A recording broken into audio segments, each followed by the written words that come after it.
appears that we have a quorum. Everyone is here except for Bob. We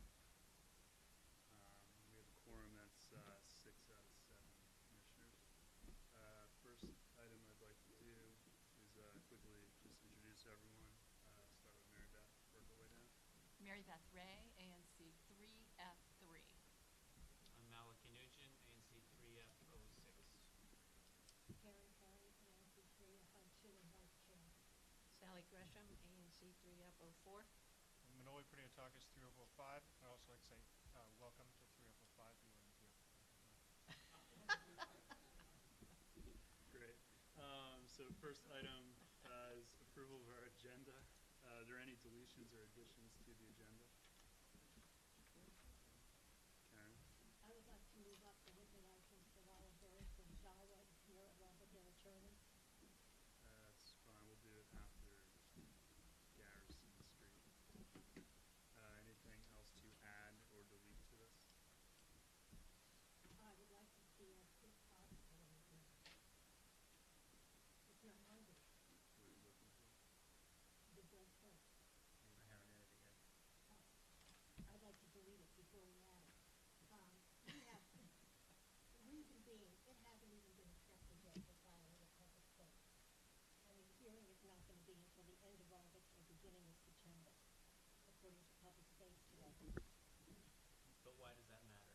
Because We have the plan. We know what they're going, you have the to do. plan, the rest of us didn't get it until after 5 o'clock tonight. Usually it's reviewed first by the public space staff, make sure it complies with the regulations. Then it goes through TOP, so the Office of Planning and Proceeding, and we see it, this one, that one, and we see what their comments are before we make our decision. That's part of the reason for it. This Okay. has to go through their reviews. They've got, I forgot who else is on there, but the Office of Planning, Environmental, it's a whole group. DCRA, it's a bunch. DCRA, Tax. Yeah, there's a whole bunch of people that review 35 these agencies. first before we get it. No, I understand that. But I would still like to put it on the agenda, have us consider it. And if we decide not to support it at this stage, that's fine. But I would like to be able to say, as they go through that process, that yes, the neighborhood. But then we need to have the plans, and I don't know about anybody else here, but getting it tonight in a little thing on an email at 5-something tonight is not acceptable to me. I would like to be able to see what the law looks like. I'd like to see how it looks like from the street when you're walking down it, what the views are. I can't support something this quick when nobody else has seen it. It's not even going to be on the agenda for 2 months, 2 to 3 months. So I guess, well, you're proposing to add it to the agenda? Yes. Okay, so let's, since you don't want it on, let's just vote on adding that. So make a motion to add red first umbrellas and trellis. Is there a second to add that to the agenda? Second. Thanks. All in favor of adding it to the agenda, raise your hand, say aye. All right. We'll have that. We'll just put it at the end. Show me the price. Here, All opposed? No, it's attached to the. it's All right, attached well, to the all thing. opposed? No, there's a printout that I gave you with the resolution. Well, we can talk about it at the end. Okay, so is there anything else to add or delete to the agenda? Okay, make a motion to approve the agenda. Is there a second? Second. All right, all in favor of the agenda? Wait, but we don't have Boston GC on here. It is on there. Is it up on here? Yeah, I don't know where he is. All in favor of the agenda? Well, are we gonna, if he's not here, we're gonna delete it? We'll delete it if he's not here. Okay. All in favor, say aye. Aye. All right, passes. All right, so first up is commissioner announcements. I'll start with Mary Beth and we'll work our way down. Thank you. I have 4 announcements. First of all, UDC has a wonderful program, as many of you know, called Causes. And it's part of their environmental science and urban farming program. It's really unique in the country. And they are hosting a tour of the farm this Saturday from 10 to 12. If you're interested in going on the tour, please contact me and I'll put you in touch with Sabina O'Hara, the woman who runs the program. What, Mary Beth, I hate, is it this Saturday or next? Sorry, the 28th. I'm sorry, June 28th. Thank you, Okay. Sally. My second announcement is that the Van Ness Vision Committee Streetscape Design Charrette will be Saturday, July 19th from 9 a.m. to noon. And that will be hosted at UDC's newly renovated architecture studio. And Sally visited the studio and gives it a thumbs up. Travis Price will lead the charrette. We hosted a design charrette on March 8th, and the community was invited. It was a really exciting time to look at the intersection of Connecticut and Wyndham streets and figure out ways to incorporate our link to Rock Creek Park and to make this a really creative, vibrant, beautiful hub for Van Ness, which hopefully will act as a catalyst for other development in our neighborhood. So the first charrette was really sort of a brainstorming session for the community. This next charrette, the community is invited really more as observers. The key people at the table will be landscape designers, landscape architects, and architects. So we're really taking it to the next level, and as I say, Travis Price has generously offered to lead that as well. Third announcement, the next Van Ness Vision Committee meet and greet will be with developers and also commercial property owners, and that'll be in the fall, Thursday, September 4th from 6:30 to 8, hopefully in the UDC Tower overlooking the Van Ness corridor. And the fourth announcement, I'm not sure how many people in the community realize it, but our former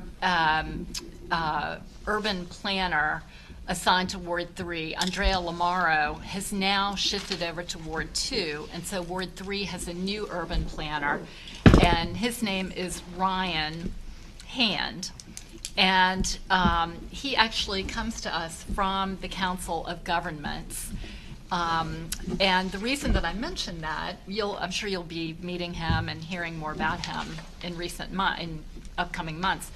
But Andrea helped lead this study called the Van Ness Enhancement Study.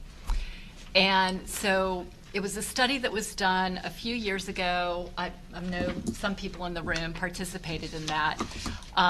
It was basically how to improve Van Ness, but it kind of took a tack that focused on stormwater and how we can clean up our stormwater and clean up our creek. At any rate, Ryan Hand is working on funding the recommendations that were made in that study. So this is really exciting because it's no longer just theoretical, it's starting to become reality. So one of the things that will be funded, David Bardeen, I know will be excited, is a utility survey. We've been talking about doing an underground utility survey, and so that's part of what will be funded. So anyway, stay tuned. We will keep you advised as we learn more about that funding. That's all. Nice. Bob, do you have any announcements? No, thank you. No, none for me. No.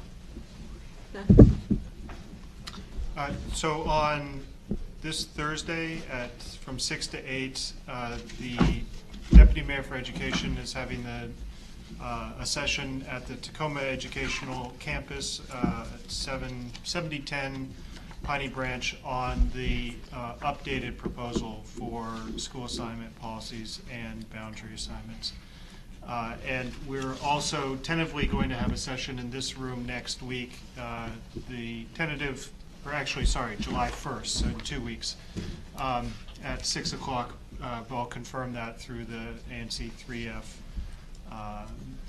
distribution list, and it'll include Matt Fruman, who was the Ward 3 representative to the advisory committee. And we'll likely look to have a resolution on the subject in July. Great, thank you. But the Tacoma Educational Campus meeting is this coming Thursday, day after tomorrow, and it's they've divided the city up, and the schools that feed into Wilson are going to be addressed at Tacoma on Thursday. Thanks. Next item on the agenda is announcements, open forum. So if you have something to raise of concern or importance in our ANC that is not on our agenda tonight, feel free to come up to our microphone and speak about whatever you wish to speak about.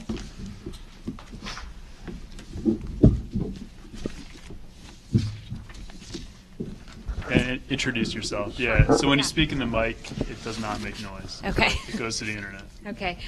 Well, greetings from Ward 7, specifically the Hillcrest neighborhood. Thanks for the chance to be here this evening. My name is Elise Anderson, and I serve as the Foreign Policy Director for Congressman Frank Wolf, who is part of the Metro Region congressional delegation. His district spans from portions of Northern Virginia, McLean, Loudoun, out into Winchester.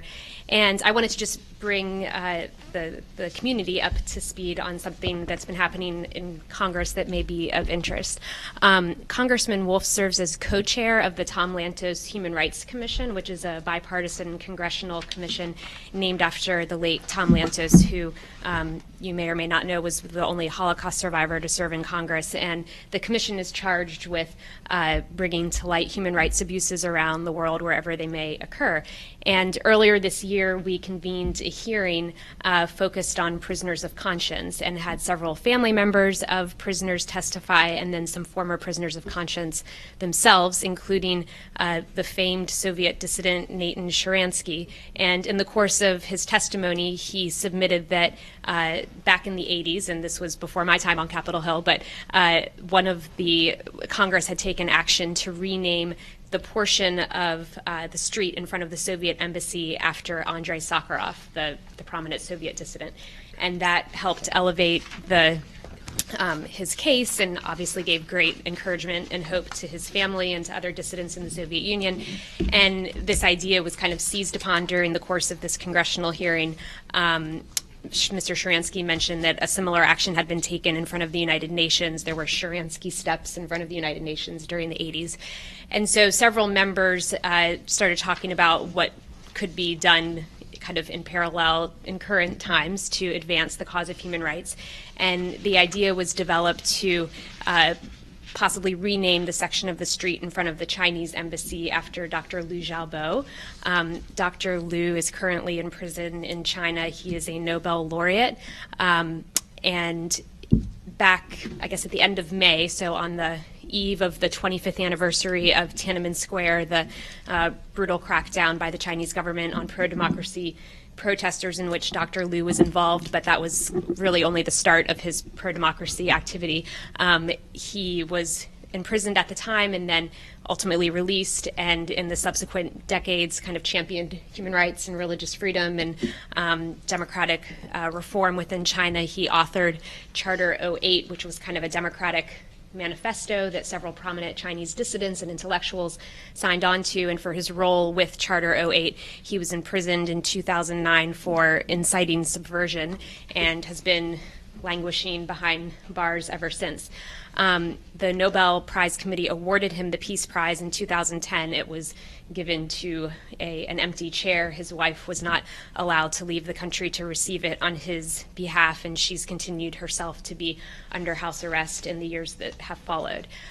So in light of that kind of dire situation and what it represents about certain human rights issues within China more broadly, Congressman Wolf, along with a bipartisan group of other members, including both national leaders, Nancy Pelosi signed on to the letter, but also local congressional area delegation members, Eleanor Holmes Norton, Steny Hoyer, Elijah Cummings, signed a letter to the D.C. Council and Mayor asking that the council consider renaming, again, just this small section of the street in front of the Chinese embassy. In subsequent conversations and upon talking with Chairman Mendelson's office, we've discovered that the land is actually owned by the federal government and administered by the State Department, and so short of congressional action, the street naming itself couldn't take place. But just today, Chairman Mendelson introduced a resolution that basically expresses support for the initiative and indicates that were the federal government to take action, whether it was congressional or State Department action, that the council would be supportive. So I simply wanted to raise this with the community and would welcome the opportunity to work with interested ANC council members, and happy to answer any questions that folks may have either now or afterwards.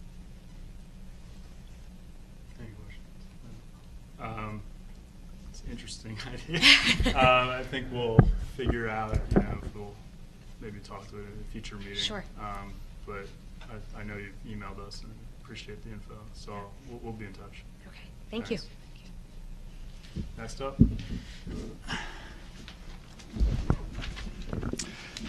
Good evening. My name is Alex Sanders, and I'm the program manager at Rock Creek Conservancy. You may know the Rock Creek Conservancy as the organization that helps to clean up Rock Creek Park every year. But tonight I'm representing us in its role as a friends group for Rock Creek Park, the National Park Unit. Next year, Rock Creek Park National Park will be 125 years old, which is older than the National Park Service. It came in as one of 3 parks, Yellowstone and Yosemite being the other 2 in 1890. And to prepare for the 125th anniversary, the Conservancy is holding 2 public meetings and sending out an online survey in order to help gather comments, concerns, and ideas of DC residents throughout the 5 wards touched by Rock Creek Park units.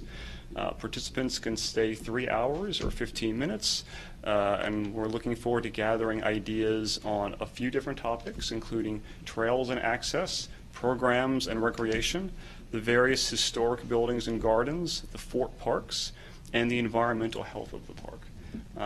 The 2 meetings are coming up. The first one is this Saturday, June 21st, from 9:30 in the morning to 12:30 in the afternoon at Mount Pleasant Library. And the second is the following Saturday, June the 28th, 9:30 in the morning to 12:30 in the afternoon, just up the road at Chevy Chase Library. So we hope that the commissioners and interested members of the community will come and provide their ideas about the existing park and what can be done to enhance it for everyone. Thank you. Great, thanks. Thanks. Next. I'm Larry Werner. I'm a 3F resident, and I just want to object yet again to the idea that we have all these resolutions that people obviously have written or thought about in advance, along with what I gather is a proposed resolution being introduced at the very last minute for something that doesn't appear to be an emergency from sitting in the back row. And yet they're not published. And I apologize to you, sir. You did publish, and it was very nice to see it, have some idea of what somebody's going to talk about. Democracy requires information, and this business of not having the resolutions published until the meeting means that nobody can evaluate them and nobody can put out any opposition. It undermines the principle of democracy, especially at the local level. I do hope that you will reconsider and pass some rules that require notice. Thank you. Thanks. Mike. My name is Mike Gold. Greetings from Ward 3. Mike is an ANC commissioner in 3D, just so everybody knows. Right, which means if I don't get my way on this, I am willing to throw a punch. So, ANC 3D, it's fighting 3D08. And first of all, as an ANC commissioner, I just want to thank all of you for your time. I have a great appreciation for just what you're all sacrificing to do this, and I don't think we say that enough, particularly the chair and vice chair. I know, too, on leadership, it is a nightmare, and you often take a physical beating in ANC 3D, but I just wanted to take a moment to also express my support for the human rights issue relative to the renaming. I first got involved in some of the local human rights issues via a synagogue that was working on the Save Darfur movement, and Congressman Wolf was actually fantastic in being, I believe, the first congressman to bring the genocide in Darfur to light, and in combination with a lot of Jewish groups, human rights groups, made some great progress on that issue. Now they're trying to move forward, and I just think it's a great bipartisan effort for us to be involved in and hopefully do some good. It's not often as ANC commissioners we get to strike a blow for human rights on a national issue, but that's why I was excited to participate and look forward to working with any interested commissioners to try and move the process forward. So thank you very much. Nice. All right, next agenda item is commissioner updates. If you have quick updates, we'll start with Bob, work our way down. Nothing, thank you. No. I got 2. I have construction projects, as all of you know. I'm going to report on Park Van Ness project and the Forest Hills Playground, which is very heated right at the moment. On May 29th, Park Van Ness community meeting was well received by a very small but engaged audience. Please pick up a copy of this in the table. It is a good PowerPoint of what the meeting is, what happened at the meeting.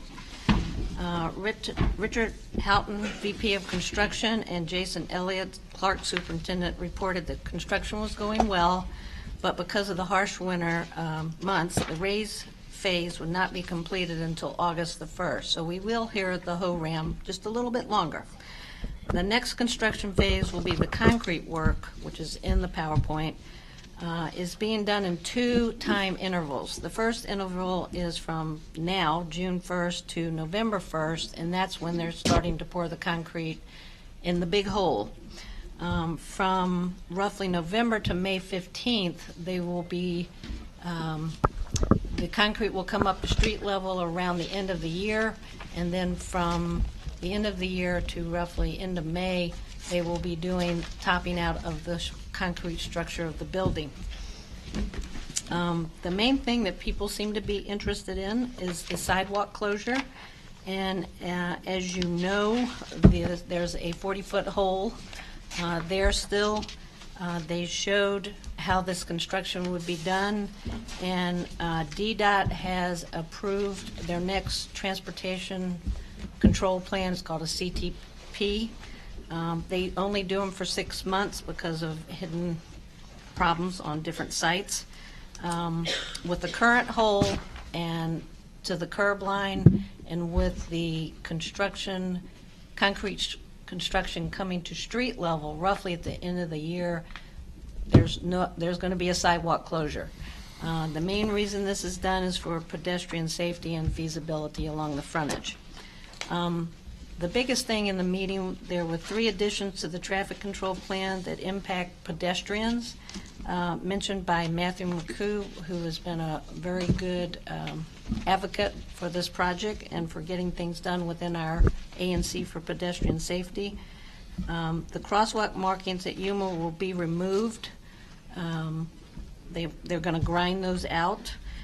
Signs at Yuma will be changed to specify a no crossing area and where to cross, and there will be the first time audible messages set off by motion detectors at each of the construction site crossings that will direct pedestrians across the street. This is DDOT is the first in the nation to use these, so it's going to be interesting to see if they work. Some of them are already up.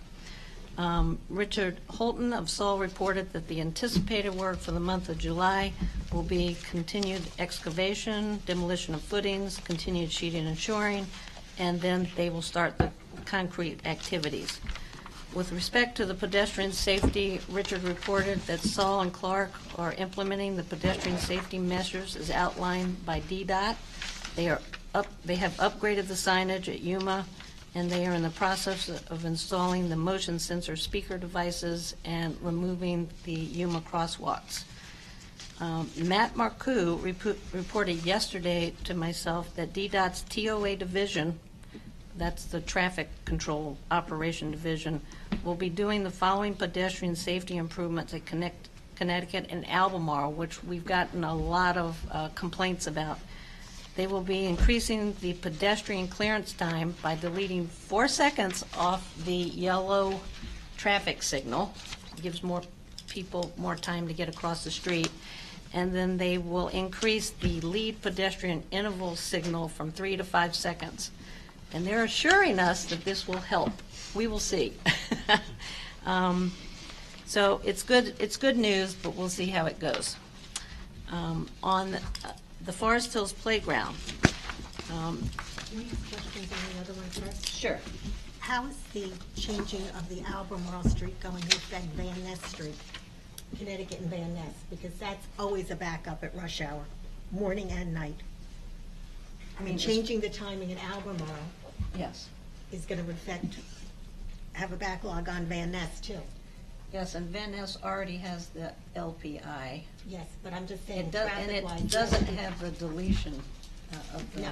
yellow. But it's, I'm just thinking They that. say that they have studied all the intersections, and that's why, one of the reasons we're having a hard time getting a crosswalk at Wyndham on the south side, because of all the traffic at these three, No, but basically people- four construction intersections. I guess the reason I'm asking, Connecticut and Van Ness now is a bottleneck, and it's the same way at Connecticut and Vesey.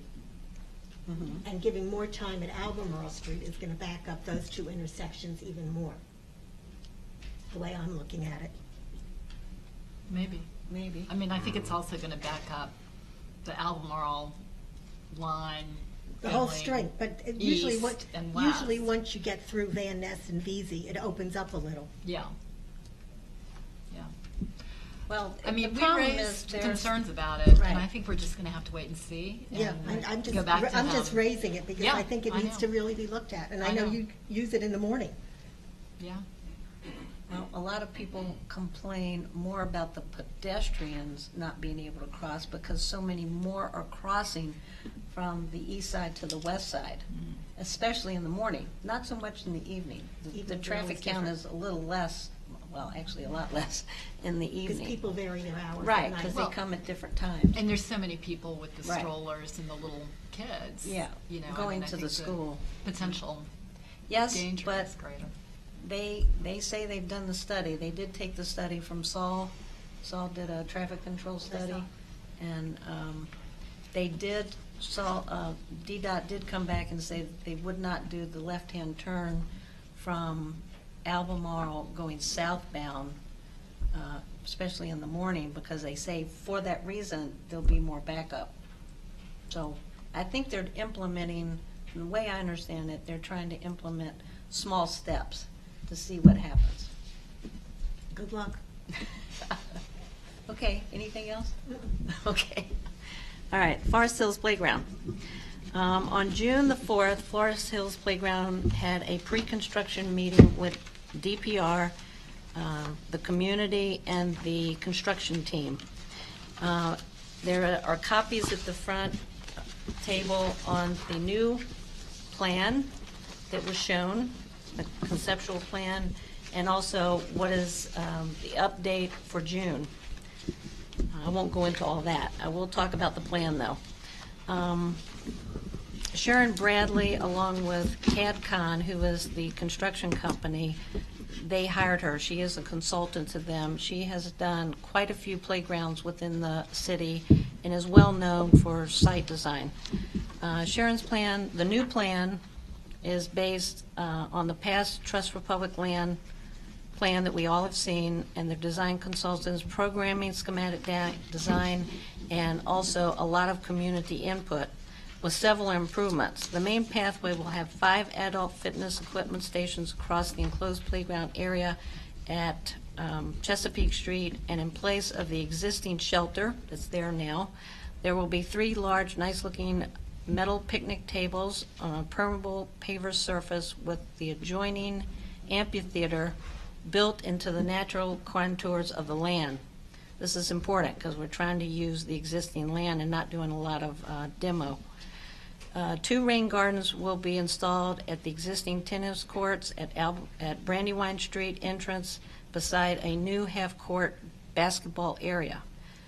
The enclosed playground will have 2 play structures, one for younger kids, one for older kids, a sandbox area, a deck area with 3 picnic tables, and a 6 swing structure with adjoining rain gardens and planting beds within the playground. There will be 6 downwards facing LED light fixtures along the main pathway. Had to work really hard for that one. From Chesapeake to Brandywine Street for security. 2 bike rack stations, again had to work hard for that. Numerous benches and trash receptacles, 2 water fountains, and a 3rd picnic area inside the enclosed area. Construction started June 9th, and the demolition of the existing enclosed playground is pretty far along. As with demolition, there is also removal of trees, and that is the hot topic right now. They have, in the last 2 days, taken down 12 trees. They did an extensive inventory of the trees. The arborist came in. We have the task force group that's made up of the Friends of Forest Hills Playground and myself on the ANC reviewed those. Most of the trees are in very good condition. There's about 69, 70 trees on site. There's 58 that they inventory that are big size. They are still under assessment of the trees because in a design build deal, it's kind of an ongoing process. They have taken down the 9 pine trees at the shelter and a maple tree, and then 1 dead tree within the enclosed playground and a large tree where the ADA ramp is going. They are not taking any more trees down until we get a approved plan and by the arborist, by the designer, by DPR, DGS, and from the task force. We'll be happy to update people on that, but we are on top of the trees because Forest Hills is Forest Hills, and we want it to stay Forest Hills. Beyond that, we've gotten some good feedback from DGS. They know our concerns, and they are providing a approved plan in the next couple of weeks. Great, thank you very much. Next item is presentation by Can I give my Petco. announcement? What? My Oh, you updates? have an So I do have announcement? a very Sorry. quick Oh, okay. update. One I'm is so used to never having one. sorry. So I'll do two very quick ones. About a year ago, we had a sort of extensive discussion about the bike racks. I can announce that the district at long last has funded and then awarded the contract for the installation of the bike racks. And the first 2 that were, as I understand it, installed in the city under a new contract are the ones in front of Bucks. So we took a little bit of doing, but those went in there to serve people at the Bucks, Comet, Little Red Fox. So we're glad about that. So if there are other locations that are desired, they're fairly responsive, and it is funded, and they're moving now. So that's for fellow commissioners as well. And the last thing is we passed a resolution earlier this year about and had the director of DGS here to talk about their involvement at Merge. I'm glad to say that DGS has been very actively engaged in Merge. The project is moving forward. The additional funding for 15 is welcome, but also DGS has been active. So we thank the other ANCs, 3-4G and 3C that supported it, as well as Councilmember Che and other council members who are active. But in particular, Director Hanlon from DGS, they've been very good to work with. Great. Okay. Next agenda item is presentation from Pepco. Hello. Pretty good. Thank you. My name is Mark Battle. I'm Vice President of Pepco for the Washington, D.C. region, and I want to thank you for allowing me to come out tonight and speak for a few minutes about the proposed Exelon-Pepco merger. Folks may have heard on April 30th we announced that Exelon and Pepco had come to an agreement for Exelon to acquire Pepco. This was both boards of directors voted unanimously for the merger.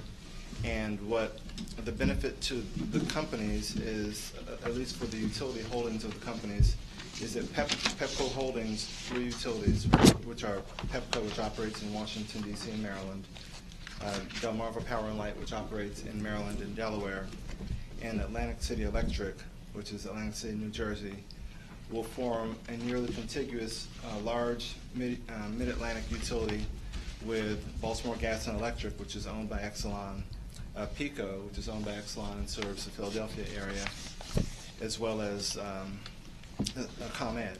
ComEd is in Illinois, so that part is not contiguous. But with the holdings of BG&E, PECO, ACE, Delmarva, and Pepco, you'll have one large utility that's, again, pretty much contiguous, and it provides for a lot of efficiencies in terms of sharing resources and equipment, particularly during major storms and major outages where ordinarily utilities would have to seek assistance from other utilities in far-off places. Sometimes we've had to go as far as Florida. When you have your sister companies all in one area, your chances of getting help from your own company are a lot better, it's a lot cheaper.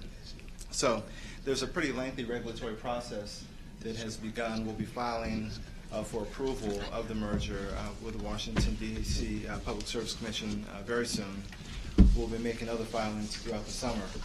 We need to have approvals from every single Public Service Commission in the areas where Petco Holdings currently operates. So again, that's Washington, D.C., Maryland, Delaware, New Jersey.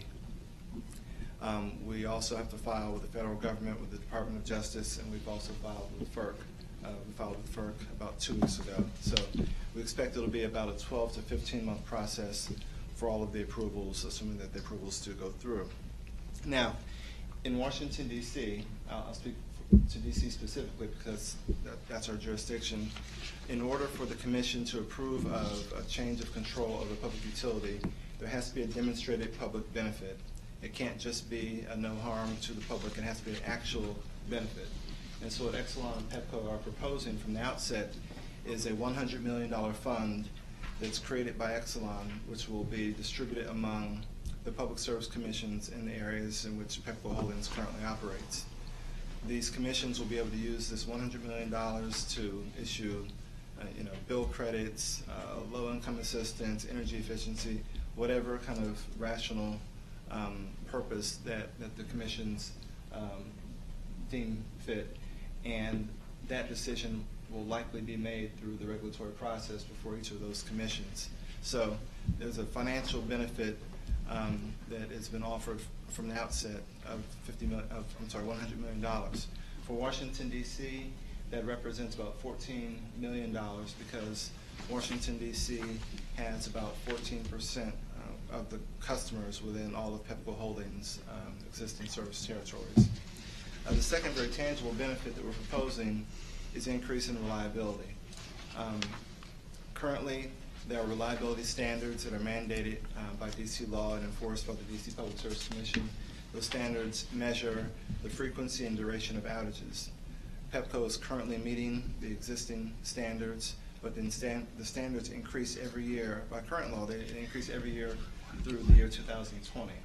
What Exelon and Petco are proposing is a higher standard above and beyond that which is currently required by law. And if the company does not meet that higher standard after the merger, then the company will pay a penalty. The details of that whole process would be worked out again through the regulatory process before the D.C. Commission. I want to make two last pretty quick points. Petco has a pretty good record of corporate citizenship within the Washington, D.C. area, and also Petco Holdings throughout its other service territories. What Exelon is committing to doing is continuing at a minimum Petco's current level of corporate giving. Right now we're at $5 million per year. Exelon is committed to maintaining that at a minimum $5 million a year for at least the next 10 years. So it's a $50 million commitment for corporate citizenship. Lastly, I'll say that as was the case when Exelon acquired Baltimore Gas and Electric and PECO and ComEd, all of their utilities continue to operate, independently in their original jurisdictions. They keep their same name, they keep their local leadership, their local presence. And so that would be the case here. Petco will continue to operate as Petco in Washington, D.C. and Maryland. We will keep our headquarters on 9th Street. And we will also continue to be regulated, of course, by the Public Service Commission, also under the oversight of the D.C. City Council. And Petco's ratepayers will continue to be represented by the Office of People's Counsel.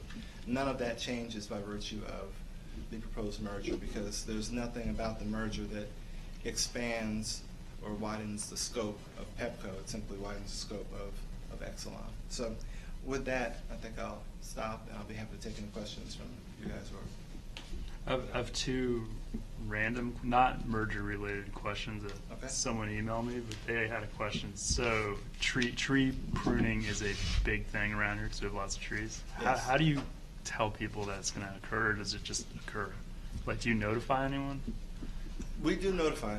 Okay. We do notify folks, and that I'll be first to admit that's a very, very touchy issue because the trees are the number one contributor to outages on the overhead system.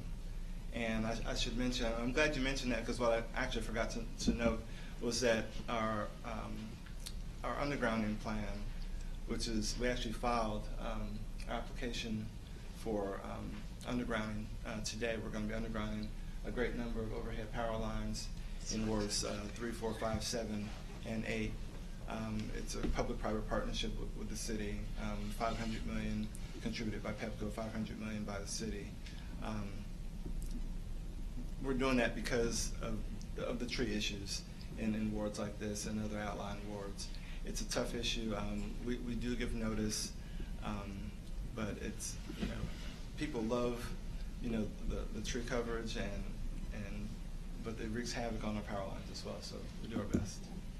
All right, and then the other question is sort of related to that. Can you put taller poles in that are above the trees or something like that? That I guess there are variable heights of poles, I've been told, around. Some roads have taller ones than others. Is there a way to get taller ones? That was a question.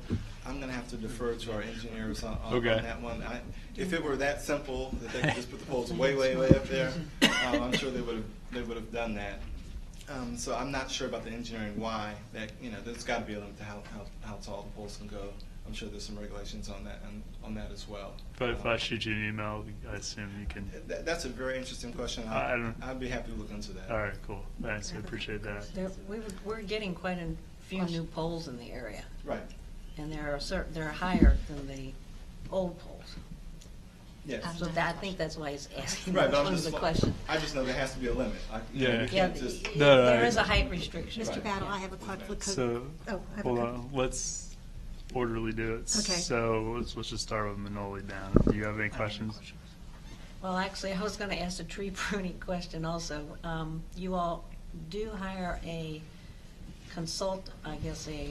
subcontractor, and you have maps, and they come around to certain areas. And if you talk to the construction crews, then they can tell you from their map where they're going to be. But the residents are not notified. That has been an issue. Okay, I will look into that. Yeah. And it's also an issue is how they're pruned. Huge issue. Some trees, they don't look like trees anymore. So I know you all are working with UFA, Yes. but Not just underground, yes. We're not just working with UFA, really governed by UFA. And Yes. we have arborists, it's not just some linemen out there, cutting down trees. These are professionals who are doing this according to professional standards. I understand many times they don't look too great. But I will check into that notification issue. 'Cause that shouldn't be happening. It is a problem. And they do go by areas, Yes. because they have come in the Forest Hills area, and they have certain streets they go down. And slap their fingers. Are you done? Yes. Okay. I have a couple of questions, too. One, how does this affect rates for consumers? Okay. And the reason I'm saying that, whenever you have a conglomerate, I just want to make sure that it's not going to be the rates aren't going to go up for people. Whereas now we have competition. Well, I can address that in two ways. Rates can only be changed by order of the Public Service Commission. That's the case now. That'll be the case if Exelon owns PEPCO Holdings. It doesn't matter who the parent company is. Rates are set, actually, by the DC Public Service Commission. Cannot be changed by the company. Has to be by commission. In order for rates to change, the company, let me say this, in order for rates to increase, the company would have to file a case before the Public Service Commission and show how its expenses are being outpaced, or expenses are being outpaced by revenue, and how the company is not earning what the commission allows the company to earn. The company is allowed to allow the opportunity to earn only a certain return on equity. If we earn more than that, the commission will lower rates. We're not guaranteed to earn that, but there's a cap. Sometimes what happens is, this is pretty rare, a company will get called in for a rate increase, and the company will open its books and show how actually an increase is warranted. It happened with Washington Gas about a year ago. But that happens rarely. But my point is, only the commission can change rates, and that the merger will have no effect on that. In terms of your issue with competition with utilities, electric utilities, gas, water, there is no actual competition because it would be inefficient with infrastructure. You don't want to have 3 sets of power lines and 3 sets of water mains and 3 sets of gas No, I pipes was and just things like asking that. between Pepco, Exelon, Pico. Well, but there's no competition because residents can only access One of a them. utility in that one area. And so in the absence of competition, that's why you have commissions that regulate. They substitute I have for one the more lack of question. market I forces. just have one more question. One of the things you said earlier was that you would have access to, when power lines go down, you'd have access to more people, you know, with BG&E and whatever. Sure. Except all of those companies have trouble and can't get the electric, get things back on and get their power lines fixed. Well, the thinking behind that is that And you're still going to have to bring in people. well, the thinking behind that is when there's a storm, it's very rare that a huge area is impacted at the same time in the same manner. And so, let's say, you know, Washington, D.C. is very, very hard hit, but, you know, BG&E is not, or maybe BG&E is, but Pico in Philadelphia is not because the storm is not that huge. We would have access to those resources at a much reduced rate as opposed to having to call in crews from Kentucky, Florida, you know, through a mutual I assistance don't know, I just process. noticed that every time we've had the power lines down, it seems like BG&E and Pepco in Virginia also, you know, they've had a lot of problems and they've had to bring in people no matter what. Because it hits us all, Right, and that's a pretty small area, but the larger your service territory gets, the greater chance you have of getting crews from an area that's not affected. Okay. That's it. Question? I just have a quick question. We've talked about putting the lines underground, which Yeah. is great. I'm glad to hear y'all are working on that. More specifically, we've talked about connecting Pepco with the Department of Transportation as they renovate Broad Branch Road. Broad Branch Road, hopefully one of these days, is going to be completely redone, and we thought that would be a great opportunity to work together with Pepco. Who would be a point of contact to make sure that that communication happens? Well, I'll say this, we work with DDOT every single day. Oh, I'm sure. We're Yeah. coordinated, we're attached at the hip. And in fact, our filing today for the underground program is in conjunction with DDOT. And so anytime that DDOT's doing some major work, we're also looking to see, is this an area, you know, where we would be putting lines underground. We want to make sure that we're not going to tear up the street when they're going to come in later and do something. So there's ongoing coordination. And Bless you. so when I say every day, I mean, I talk to DDOT every day. Other folks in my shop and others talk to DDOT every single day. So if I email you with my specific concern, will you make sure that we close the loop Absolutely. on that? Okay, that's Absolutely. great. Thank you. Bob, you have any questions? Time if anyone in the audience has a question. Sir? On your reliability standards that has to be filed, that's going to be filed with your merger proposal, does reliability include getting electricity back up after a storm? Is that included in the reliability standards? It depends on, and I hate to sound vague, but it depends on how major a storm it is. Depending on the number of customers, when there's a catastrophic storm, some of those statistics are excluded from, it's called the SAIDI and safety, which are the SAIDI is the duration of outages, and safety is the frequency of outages. Major storms are excluded from those calculations. Yeah, but the Public Service Commission does. And off the top of my head, It used to be 10% of the customers out for 24 hours, and it's changed. Great. Well, Mark, thank you for coming tonight and telling us about this, and I'll forward you an email about polls. Okay. Thank you very much. Appreciate you. Next up is a presentation by DC Clean Team. Sure. Yeah. Mary Beth? Okay. I'd like to introduce Brian Wood, Marlene Berlin, and Bill Sittig of the Van Ness Vision Committee. And I had the pleasure of meeting with Brian a few weeks ago. He is the Workforce Development Director of the Columbia Heights Shaw Collaborative. And he's spent his entire career working in community development. So just to make this more real, if you've been in the Van Ness corridor in the past few months, and you've seen guys in orange vests picking up trash, that's the Clean Team. Thank you, Brian. I'd just like to start by saying thank you to the commissioners for having me, and Mary Beth specifically, and it's a pleasure to be here. I can't help but have flashbacks to childhood memories every time I come to meetings like this. But anyways, so a little bit. Okay.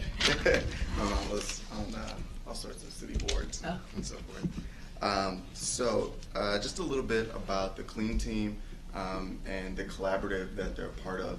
In general, the Columbia Heights Shaw Collaborative is based in Ward 1. It's one of several collaboratives that were established in 1996.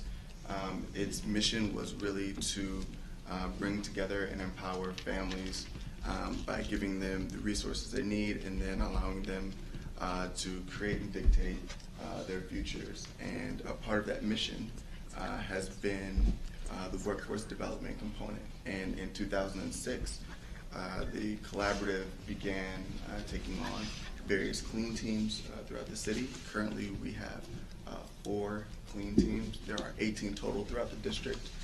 Some are managed by business improvement districts, some are managed by Main Street, and some are through DSOBD. And so obviously Connecticut is through the DSOBD clean team, I guess, venue, if you will. So just to kind of give you geographic area of where we service. We service on Connecticut Avenue between Cathedral Ave, Calvert, Macomb, and Porter, and along Van Ness from Tilden to Albemarle. So that kind of gives you guys a visual, I guess, if you will. But we also service right in front of the zoo on Connecticut Avenue, just because, as you, I'm sure, are very aware, it's a high traffic area, especially in the summertime. And so next year, we're working with the DSOBD to get that included in our geographic area. Some of the services that we provide during the winter times, it's snow removal, salting, trash pickup. In the summertime, gum removal, graffiti, which is not obviously a challenge up here most times, trash pickup, recycling, trash removal with DPW when it overflows, and a great deal of businesses certainly appreciate that. But one of the other things that we're trying to do is reach out into the community, to business leaders, to kind of act as ambassadors, as this tends to be a major hub for a lot of visitors, and as they come up the metro, or just generally looking for anything from the closest restaurant to specific directions. We are working to make sure that everybody on our clean team is knowledgeable of the various businesses around and can kind of help direct traffic, or just be a general resource. So as I said, one of the other things that the clean team is, I guess, charged with, and one of the things that we try and incorporate in the spirit of being a part of the community, is to involve volunteer service. And some of the ways we do that are not only by cleaning up additional areas that the district haven't provided necessary resources for. We also work with local youth and national youth, whether it be having them come in on service days, or helping them with any projects that they may be interested in pursuing, from planting to just really learning about their particular neighborhood, and how the Clean Team kind of impacts what they're doing and creates a more sustainable and livable neighborhood. So they really are a great asset, and we're very proud and excited to have them as part of the collaborative team. And as I've expressed to Mary Beth and others, we certainly look forward to the opportunity to continue to build that partnership with the community and really continue to be an asset for you guys. So, Great. Any questions? Do any commissioners have questions? Just vote on that. Thank you for your service. Thank you. I know you've emailed me, and I appreciate that, and I will respond, because part of that area is mine. I do have a question. What are the hours that the team works? Absolutely. They work Monday, Wednesday, Thursday, and Friday from 8:30 to 4:30. Monday, Wednesday, Thursday, and Friday? Yes. Tuesdays they work from 8:30 to 12:30, and Saturdays they work from 12:30 to 4:30. Wait a minute, 12:30 to sure. 4:30? Yes, ma'am. On Saturday. And then Tuesday and, On Tuesdays, 8:30 to 12:30. okay. On Saturday, it's 12:30 to 4:30, and on Monday, Wednesday, Thursday, and Friday, it's 8:30 to 4:30. But they're not in our stretch of Connecticut Not all all the the time, time. no. We have to share them with other neighborhoods. Yes. Okay, so what Yes, are there's- they roughly in our stretch? It really does depend. They're a crew of 5. I'm sorry, I should have shared this. Of 5 crew members, 1 supervisor, and 4 laborers as well.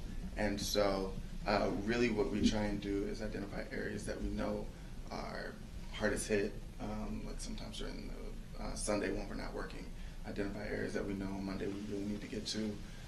Also, we mulch and do tree boxes. So sometimes, like right now, Connecticut Avenue, we just finished doing the tree boxes in those particular areas. So tomorrow we're going to be mulching them. So it kind of varies based on need, but we do try and hit every area at least 4 times a week. 4 times a week. Yes. Great. I ask that you do something with the mulching, that you don't put the mulch around, right around the tree. 'Cause Yes. that's a huge problem we're having. I actually spoke with my guys yesterday and Okay. spoke with them about that, and there are specific regulations in Right, terms of how 18 far. inches, yeah. Yes. So we will Good. certainly be adhering to that this year. Great. Absolutely. Okay, Yep. Thank you. Thank you, Brian. thank you. Thank you very much. Thanks. Good evening. Next up, we have 2 grant applications. Typically, how our grant process works is you apply for a grant, you give a short presentation about what the grant's for, and then the following month, we discuss and vote on it. So I'll invite Northwest Neighbors Village to come on up, and they can talk for 5 minutes and tell us about their grant. Thank you so much. I'm only going to use maybe 3 minutes because I have a member here this evening, Miss Elaine Greenstone. I'd like for her to speak at least for 1 minute on the merits of membership in the village. Thank you, commissioners. Thank you for coming to hear this proposal tonight. I appreciate so much your serious consideration of our grant proposal in the amount of $3,270 for an outreach mailing into the Forest Hills and Van Ness communities. This is our second request. You granted us a first request 2 years ago in the amount of $3,450 for an outreach mailing. I'd like to bring you up to speed. You may already know about the village movement in the District of Columbia, but for those of you who may not be aware, there are now 8 operational villages in the district. The Capitol Hill Village is by far the oldest by 2 years. Most of us are either 5 or 1. The Capitol Hill Village is 7. Following Capitol Hill, we have the Foggy Bottom West End, the DuPont Circle Village, Georgetown Village, Palisades Village, Glover Park Village, the Cleveland Woodley Park Village, and Northwest Neighbors Village. We have a 9th village that will open by the end of the year. It's called the East of the Rock Creek Park Village, covering the other areas of Ward 4. At the national level, we are one of over 200 villages serving 30,000 seniors today in the U.S.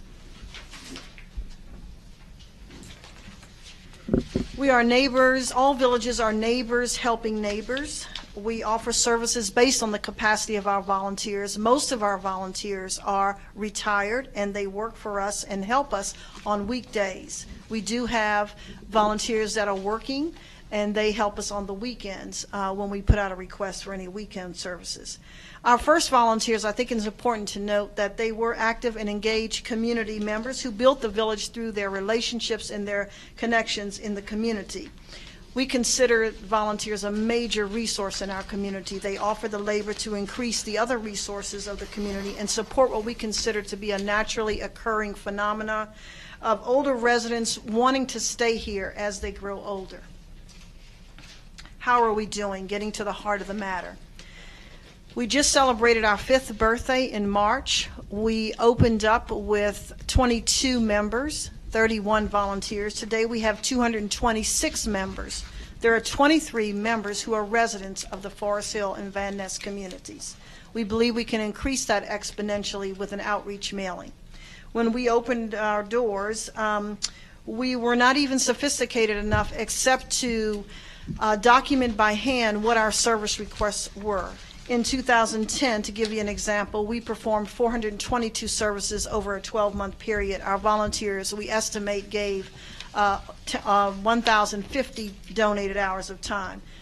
Last year, in 2013, over 2,000 services were carried out by volunteers. Over 5,000 donated hours of time were given to our members. We have 34 working board and committee members that donate thousands of hours every year to the operation of the village. What are some of the services carried out by our volunteers? By and large, transportation is the highest request that we receive each month. We're up to over 200 requests per month in 2014 at this time. We do grocery shopping. We either take members to the grocery store or we will get a list and go and pick up for our more frail members groceries. Medical note-taking, very popular, innovative program. We launched a training in December. We were awarded a grant out of ANC 34G of $1,500.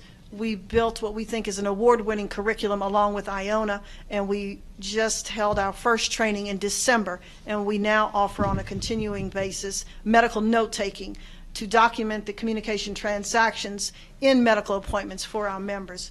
We know and realize that poor recall or just being able to manage a critical illness requires that you have documentation of what was said in that meeting. Minor home repairs, help with the computer is very popular. We set up TVs, DVDs, all the new flat screens that our members want now. We're helping them to also get rid of the others.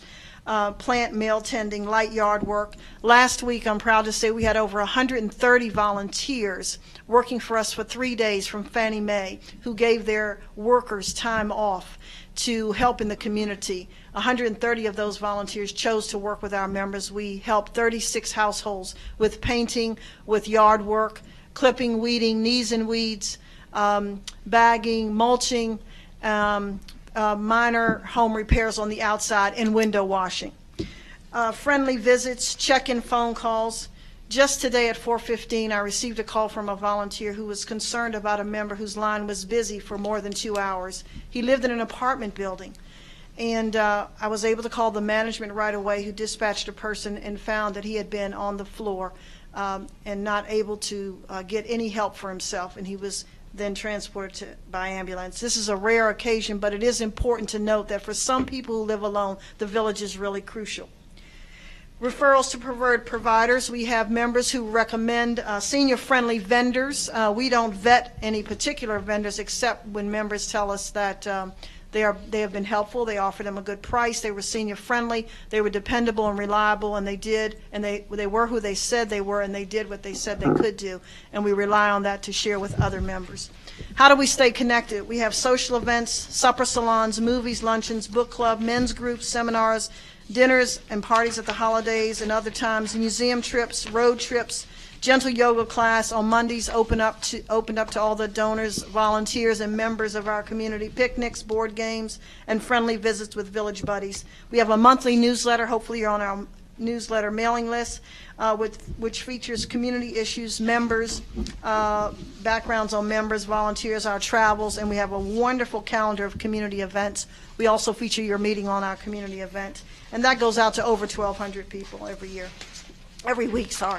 Who are our community partners and friends? Iona, the Methodist Home, where we have donated space here since last August. We are very pleased and proud to be here. We were also the previous years located at the Lisner Home, also donated space, which helps us to have a financial footing in the village. ANCs have been our friends, AALP in D.C., Chevy Chase Citizens Association, of course, Lisner, the Sibley Seniors Association, the Osher Lifelong Learning Institute, or OLLI as it is affectionately called, City Council members Shea and Bowser, the D.C. Office on Aging. We have many home health care agencies that help us. We work with independent geriatric care managers. We do have a care coordination model in the village where we help our members to transition to extra help that they may need at home or wherever home may be. We do have members. We've had members to come here on short stay at the Methodist Home. We have members at Knollwood, Ingleside, and other places. What is our challenge? It's neighborhood outreach right now, creating an outreach campaign that supports a continuous stream of members and volunteers. The appeal of the village is still one-stop shopping for our members. We have a friendly, caring neighborhood connections. The scale of the village allows for rapid response. When I got that call today, I was able to respond right away. This happens all the time in terms of getting help to members who may find out on Monday they need blood tests, and on Tuesday we can take them and they're able to get door-to-door service. Home dwellings, we help our members to transform their dwellings into long-term care settings. And of course, members have an access to a full complement of care through the Village Connections for growing older in our community. So right now, if you don't mind, I'd like for Elaine Greenstone to come up or to speak from where she is. Yes, Yeah, that's fine. fine. About the merits of being a village member. Yes. In addition to having wonderful immediate neighbors, including one most noble one in the chair who has helped me with driving and mosquito control, gardening, and much more. The village has really met its goal for me helping me to stay in my home. The driving is something I've used constantly for my twice-a-week physiotherapy readings and for appointments, for doctor appointments, all sorts of things, even for some social engagements now and then when drivers can do that in the evening. I've been helped by the emergency buddy assigned to me who calls in, for example, during snowstorms to see if I'm all right and taken care of. They have the handmade people washing windows and doing some garden work. In this very room, I benefit from weekly yoga classes for seniors. I'm looking to see what else I put down. Oh yes, things in the house, helping with light bulbs that I can no longer reach, instructing me to get porch light and offering to install the controls that would make it, what would you say, automatic, which volunteers do each of those things. Mariana keeps a close touch, I don't know how, it's many hundreds of us. It takes care of the physical needs of remaining in a house, recommending people who can be of help, vendors who put in for me a banister outside so that the steps outside are something I can manage. Thank you very much for it, Mariana. Thank you, and joining our community. And all those wonderful volunteers who are neighbors and we get Yes. to know each other. There's much more that many people take advantage of, the social and so on. Great, thank you. Any questions? I guess if the commissioners have a quick question, we can ask it. Otherwise, next month when we'll debate I the do have a merits of the couple of grants, questions. that's I have fine. a couple. You have a quick question. I have a couple of questions. How does this grant differ from what you did 2 years ago? Because I know I live in a Van Ness high-rise, and we did get your cards and mailings. So how is this outreach going to be different? Because most of the people moving into a lot of these high-rises, and I can only go by mine, which is a large one, are all young people. They're not over 50 or 55. We're getting the young families moving in with children. So how is this different from what we did before? Well, we look at, we are working with a mailing list company that tells us how many people over the age of 50 are in this area. And we know there are even more than 3,000, closer to, in our ward, closer to, right now, we have altogether close to almost 30,000 seniors in Ward 3. Right now, we're the fastest growing population. They are coming into apartments, downsizing from their single family dwellings. We know that. We have seen many members who we meet when we go to visit our members in the apartment buildings. We have quite a few members, and we're growing in the Van Ness apartment complex, actually, after 2 presentations there. We also, we do these presentations with the Cleveland Woodley Park Village also, because we allow some of our members who are on the borders to join a village of their choosing that's close by, whichever their choice may be. But we actually see we're seeing an increase of older people coming into our area, and those that are staying in our area are downsizing, but they're going into the apartment buildings. That's been our experience. Okay. Do you get any grants from the D.C. Office of Aging? We have not gotten any grants because since they are doing grants to these villages. Well, the initial grant to help us launch was for $15,000 5 years ago, and we did use that. Right now, we have not received any additional grants through the Office of Aging. We know that they are trying to help those who are starting a village east of the river, and we don't know I don't know anything more about that at this time. Can I just ask a quick question? So this outreach that you're planning, is this intended to find new members or to find volunteers? Both. We do both, and we have quite a few volunteers out of the, I was just counting today, I think over 20 volunteers as well out of the community, which is not atypical. Wherever we send out a mailing, our presence is known. We also have a presence at the farmers market at the Sheridan School. We visit there several times during the summer. And other places we've made presentations to churches and synagogues in the area. But we do want to increase our presence. I'm particularly concerned about older residents in the apartment buildings along Connecticut Avenue.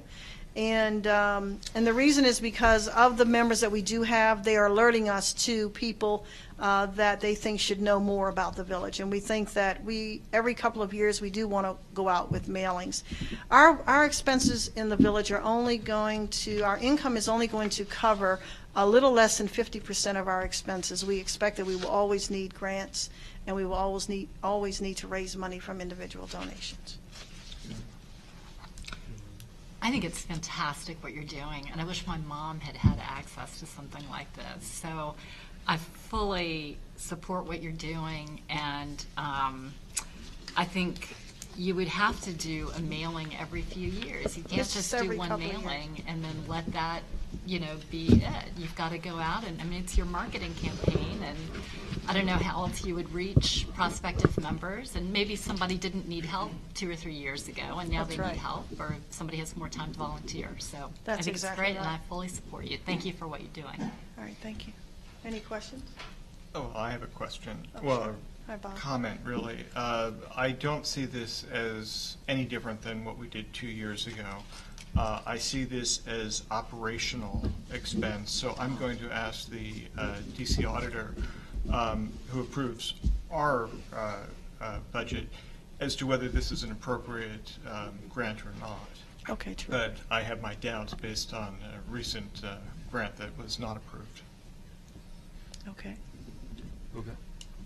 All right, well, thank you very much. If I may make a suggestion. Yeah. I can't speak for anybody else here, but I know I'm on the Cleveland Park listserv, and I think a lot of us are on various listservs. And I see Cleveland Park's village advertising all the time, and I don't see yours. Okay. I would like to see more outreach on the listservs from you. 'Cause you can also, you mean on the Chevy Chase listserv? not only on Chevy Chase, but We're on, not. We don't have. We're not allowed actually on the Cleveland Woodley Park no, listserv. but there is a Forest Hills listserv. There are other listservs. Okay. No, there's one in Tenleytown, there's a Yeah, listserv. we have links on our website. And to we all of them. have, we do outreach on the Tenley, the community, and the AU Park No, I'm just listserv, saying- and on our own. No, I would just like to see more coming out on the listservs. Okay, that's fair. Great. Well, thank you very much. Okay. So, I guess next step next month, assuming we'll have to report back, whatever, and we'll discuss and vote on it next month. Great. Okay, Thank you very much. Thank you. Next up is Rock Creek Conservancy. If you'd like to give a very quick rundown of what your grant is for. And do we have copies of it? I do. Sorry, I should write copies.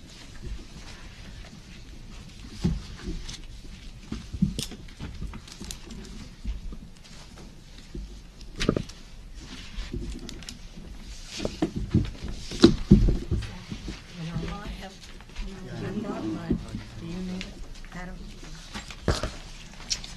Good evening, Commissioners. My name is Alex Sanders. I'm the Program Manager at Rock Creek Conservancy, and we're applying for a grant of $2,000 to support the Rock Creek Conservation Corps. This is a youth conservation corps that we are working with the Student Conservation Association and the National Park Service to recruit and bring them into Rock Creek Park to perform needed service projects in the park around invasive species removal and some trail rehabilitation in the park. This is a pilot project for us. Where, as a result of that, we're working very closely with the Student Conservation Association, which has been doing this for a long time and has much greater capacity. So we're depending on them to do the recruiting and to work with us on running it. I know they've been recruiting area youth from the district and from Northern Virginia and from Maryland to staff the group. This group will be working in Rock Creek Park in the district. At least 2 of their projects will be in the boundaries of ANC 3F. They'll be working in Melvin Hazen Park, both on the east and the west side of Connecticut Avenue, working on invasive species control there to support existing volunteer efforts by residents to remove invasive species and to rehabilitate and revitalize these parks, and to deal with what's called in the trade EDRR, which is Early Detection and Rapid Response, which is a new vine that has come into the park that is endangering the tree canopy from one of the neighboring properties.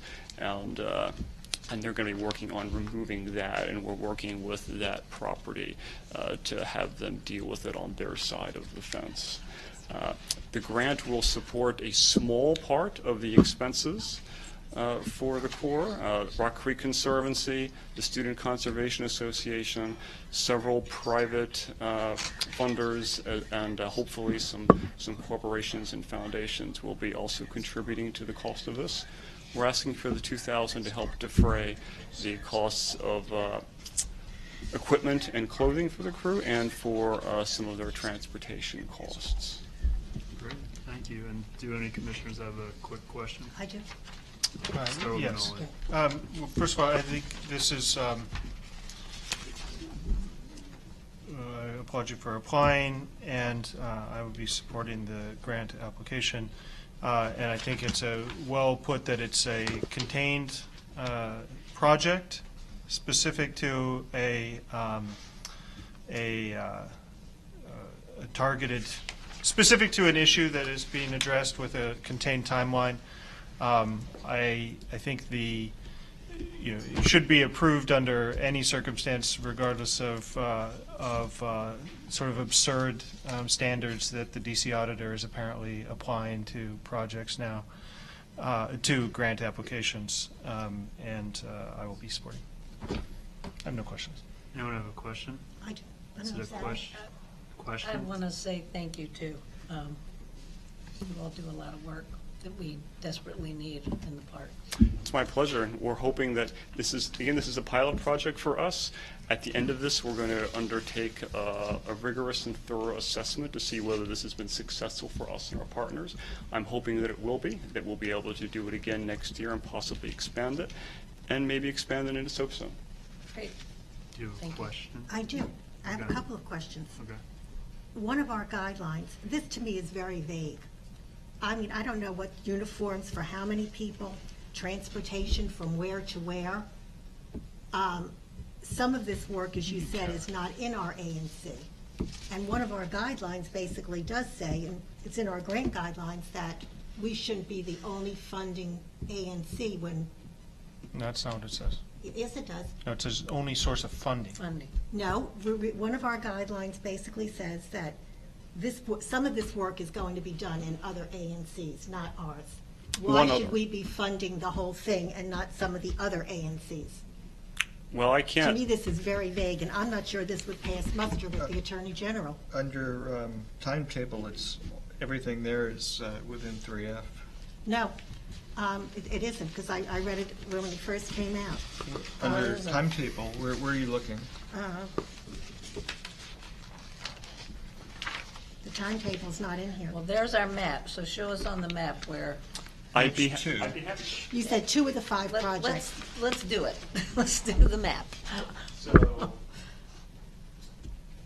the projects will be in Mohenhazen Park, in this area, to clear wisteria and possibly bush honeysuckle, depending on how much progress they make.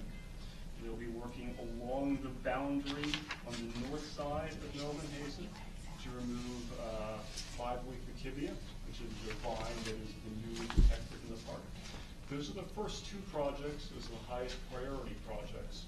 And then after those have been completed, they'll be moving into ANC 4A to work on projects adjacent to Carter Barron, where there will hopefully be major DOE projects to remove some of the using impervious paving over there, so the stormwater, this will help support that to get rid of some of the invasives that may spread as a result of that project. And then the last project on invasive species they'll be doing will be to the north, near Parkside Drive, also within ANC 4A, which has been a high priority area for the National Park Service. And they'll be removing an invasive vine there that is threatening many of their trees. 4A, to my knowledge, has stopped issuing grants. They stopped doing that in the last couple of years. Otherwise, I would be delighted to ask them for some money to support this. I but guess they- what I'm they aren't asking is, anymore. I don't believe our ANC should be funding work in other ANCs, and this $2,000, I'm not sure this would pass muster, truthfully, with the Attorney General, that when it's this vague. You know, how many people, transportation from where to where? There will be 7 crew members, 7 members, 6 crew members, and 1 leader. And the transportation, I'm assuming, also is not only to our ANC. but It's for van, 4A. and a lot of it is for, will cover van rental, and yes, but that is not the full cost of transportation. That is a under 50% of the cost of transportation. We're relying on our partners, the SCA, who've been doing this for a long time. They have a budget that they've provided to us of various costs. Most of the cost is staff time for them, which we're not applying for any organization, and a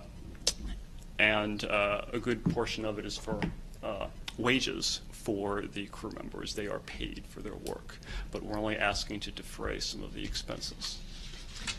Do you have any other questions? Does anyone have a question? What would be helpful here is if you were to say what the full cost of the uniforms, clothing, and transportation are, and what you're asking from us as a percentage.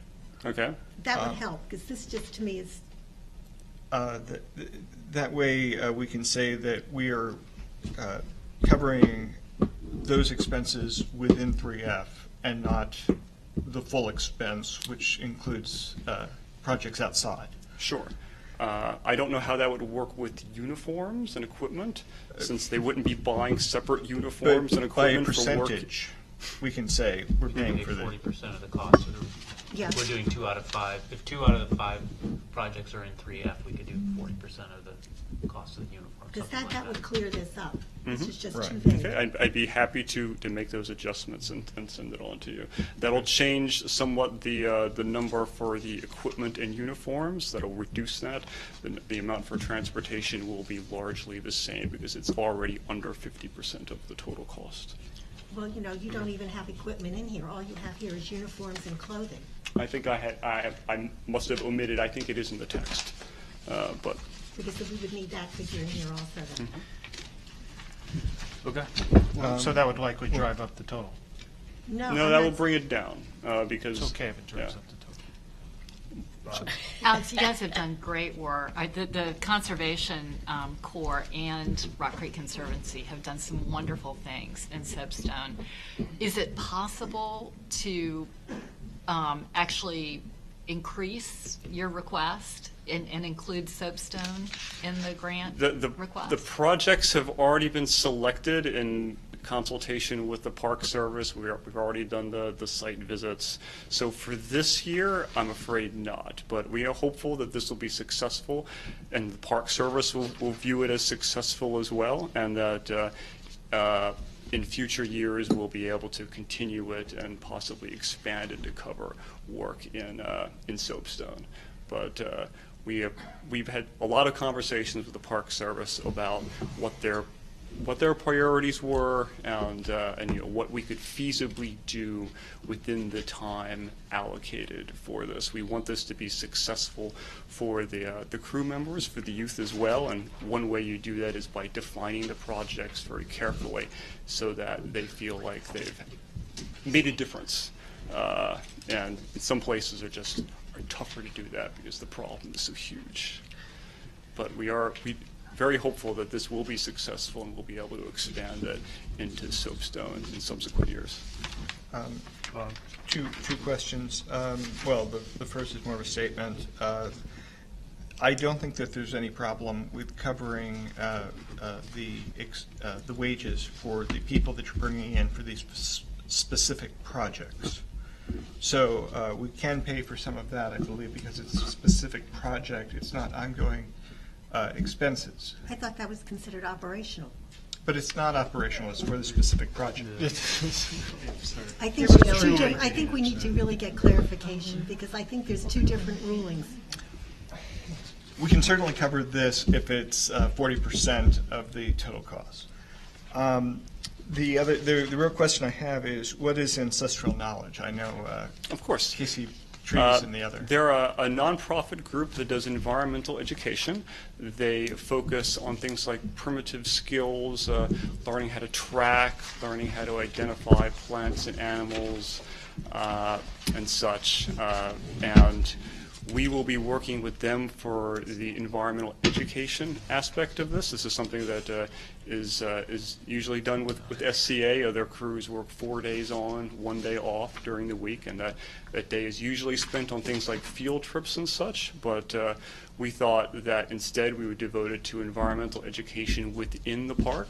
And so a representative will be coming out and working with the youth crew and doing things like learning how to identify native plants, learning what's edible and what isn't, how to start a fire with friction, how to read a map and read topography and learn how to use a compass, build an emergency shelter, things like that. It actually sounds very, very interesting. If I had the time, I would love to go out there with them. I would love to learn how to build a fire with nothing but friction. But that's the goal of that. Okay. Heard of the National Park Service. In Casey Trees, I hadn't heard of that. Yeah. I'll be happy to work with you and make sure that we get this into a format that we can use and get approved at the next meeting. I don't think there's any auditor problem with these. Karen, do you see any problem? I don't see an auditor problem. I just saw a problem with the way it was written. Oh, well. But I'm more than happy to help you with that. Sure. And I'm not Alex, sure on the wages. That, I think, needs to be checked. Alex, So there is with a so there is previous an auditor issue then Yeah. that does need to be raised. Yeah. well, if we expand it to wages, If it was expanded to wages, right now it doesn't include Money wages. is fungible, you know. It doesn't include wages. That's why I think we should just leave it out. it's easier to leave it out. Which is one of the reasons why I left it out. That's Right. why I said I figured. Alex, in a previous employer, came to us 2 years ago, I think it was 2 or 3 years ago. 2 or 3 years ago, and was great to work with in terms of actually agree. getting receipts in, unlike some other folks. No, So- I totally agree. I mean, I just So- had a problem with the way this was written because. So we'll work on it over the next month and Yeah. give the I realize revised, it is a bigger project than just this ANC. and then we'll discuss it next month. We're only allowed to Well, pay for what's in our But ANC. the Of course. timetable is July 7th. So how? Oh, wow. Are we I don't know what to tell shifting them. Are you shifting the time frame or? No, the work will go on through the middle of August, and so this wouldn't affect that at all. I mean, assuming that we can make the adjustments within the month and you all would vote on it in the following meeting, that wouldn't be an issue for us. Yeah, we Again, would this is vote. a Because very they do have some funding. It's not like. yes, we this is a vote. this is a vote very July small 15th. percentage of the actual cost of this project. The actual cost of it is more than $30,000 once you include. Knowing that and building that into the text helps us get it approved. Great. Well, thank you. Come back and do something with Soapstone Park. I'm looking forward to it. Okay. There are so many wonderful So projects many in the park. things in there. I'm David, happy what- that they're going to Melvin Hayes. So. Or that one too. It's fine. Well, thank you. We'll Thank see you you very next much, month. All right, next up on our agenda is resolution regarding installation of a no left turn sign in the alley of Fessenden and Garrison off of 36th. How we're going to do this, because we have a lot of resolutions and we need to get the meeting moving. You will introduce your resolution, read it. If it's seconded, we'll have commissioner discussion, and on some of these, we'll have some public discussion. So, Manoli, I'll turn it over to you. Okay. Thank you, Mr. Chairman.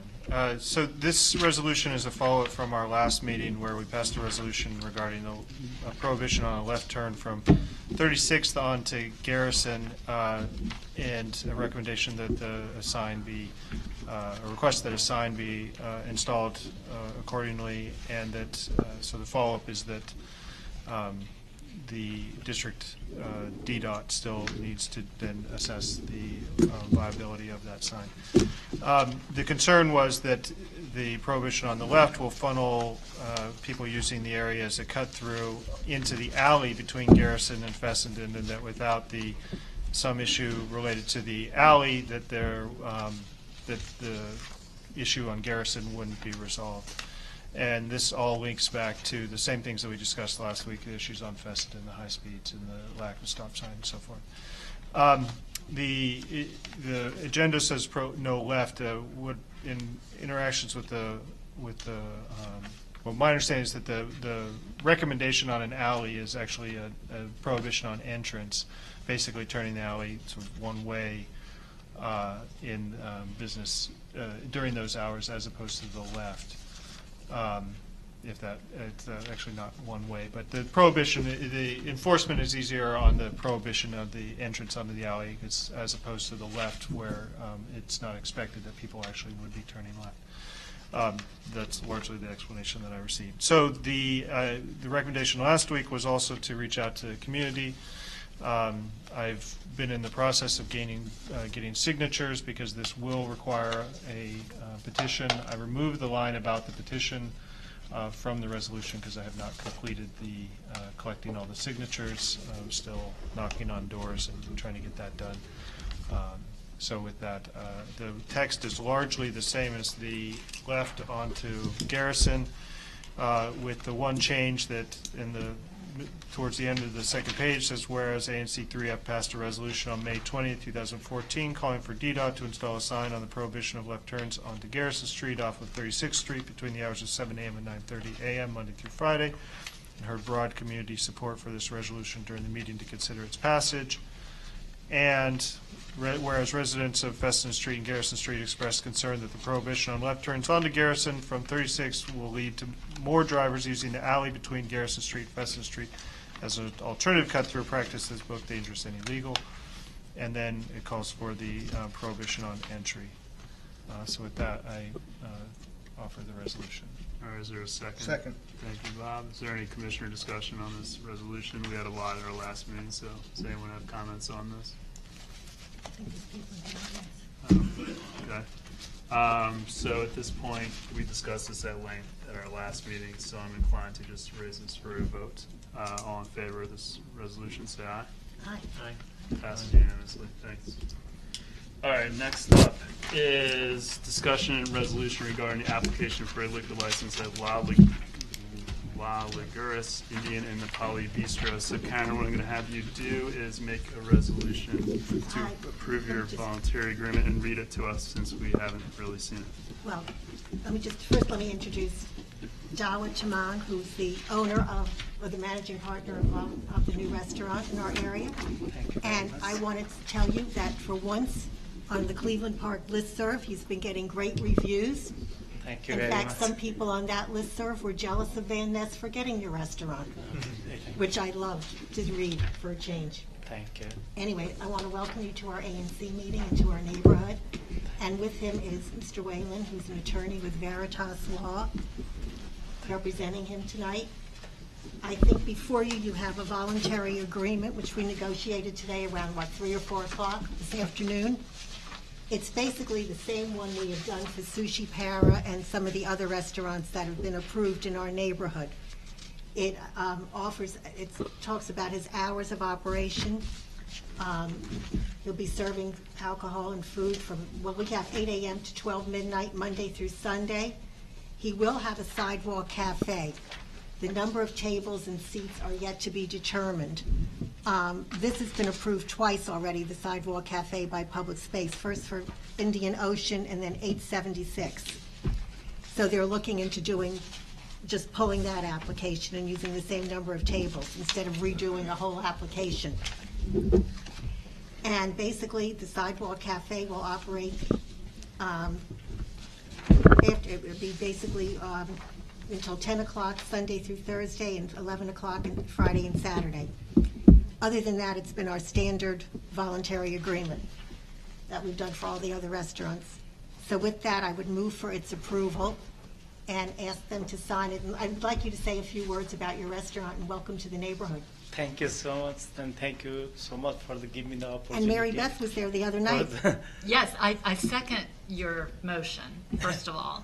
And I had dinner there with my husband, and I've actually written a review of your restaurant. Very, very positive, but it hasn't been published yet. It'll be on the Forest Hills Connection. Thank you so much. Because I started cooking in the DC from the 2001. Then I'm become the executive chef in Heritage India Global Park from 2006 to 2013. Then I leave that restaurant. I find this place. Then I open by myself. Then all Venice neighborhood supporting to me. I'm really appreciate and thank you very much for them. Then I'm really, really appreciate for the ANC Commission, all chairmen. Thank you so much. How have you been doing? How is it? I know the residents in my neighborhood have been accepting the restaurant very well. Yeah, they are the senior citizen also. Everybody come for the dinner, lunch. They are really like and they love the food. I hope in the future also I'm doing much better than that for them to serve the food. And everybody asking to me that when you get the liquor license, I told them it's very soon. Maybe I will get it. And so everybody, residents supporting to me, I'm really appreciative for them. Thank you so much. You're welcome. Can I get you to sign 3 copies of these, and then Adam can sign them tonight? Let's approve it first. Oh, that's right. Let's approve it. So, okay, so we'll do discussion now. The commissioners, have you all had a chance to read this? No. I just read this it. is fairly standard, but again, it's happy that you're in this space, and wish you luck in this space. We're glad to see something there again, and look forward to your success in the area. Just procedurally, so are they seeking a stipulated license? No, because the stipulated license would have been in May, Yes, so now we're just, doing the regular. yeah, so regular again, license. I mean, I'm supportive of the restaurant, supportive of the application, but it's unfortunate to get it right now with so little notice and little explanation and any sort of accompanying documentation that's going to go with it to Abra, or to ABC, but. I'm sorry, but we didn't get this done until, what, 3 or 4 o'clock this afternoon? Yeah, and I apologize for that, and if there's anything else you need from us, I'm happy to get it to you, but, it sounds like the agreement's pretty standard for what you guys have agreed on in the past, and if there are any specific issues related to Peace Order Quiet or anything else that you want to talk about, we're happy to answer any questions. No, I'm Do they have to go fine, for actually. public space for the Probably sidewalk? not. I had just answered that on public space. Okay. He possibly might have to do a public space Okay. application, but this has been approved twice already at that location. Well, I heard you say that, Tables. but, So it's possible they can just plan on pulling the one that already exists. right, but don't we need to see a layout? Not if No, it's the existing berm. it's the same layout that would have been for 876. It's like 3 tables and 6 chairs or something. It's 12 seats. 12 seats. Yeah. And what about This week isn't really great. something around the? Sally, it's Yeah, already been that's- approved by Public Space Commission. Yeah, Public it spaces has in the this- flower boxes around. It has typical, flower boxes. Typical standard thing. It's it's basically, it's Well, I already haven't been seen it, approved but okay. twice. Mary Beth, you have a Yeah, I was question? going to say, assuming that flower boxes have already been approved. They I can't have. imagine they wouldn't have been. They have. I would just really encourage you to do what you can to enhance the green space. Yes. And, I'd be happy to, next time I come over for dinner, give you some Thank you ideas so on much. that. But, anything you can do to add flowers, Yes, I think okay, will no help. problem. That's a miserable building. It is I- truly the ugliest building in Washington, D.C. Yeah, thank you. I think there's So- uglier. I believe if I'm not, Bob, correct me if I'm wrong, because we were both at the 876 hearing and stuff. It was a planter wall that went around to separate it from the garage. Yeah.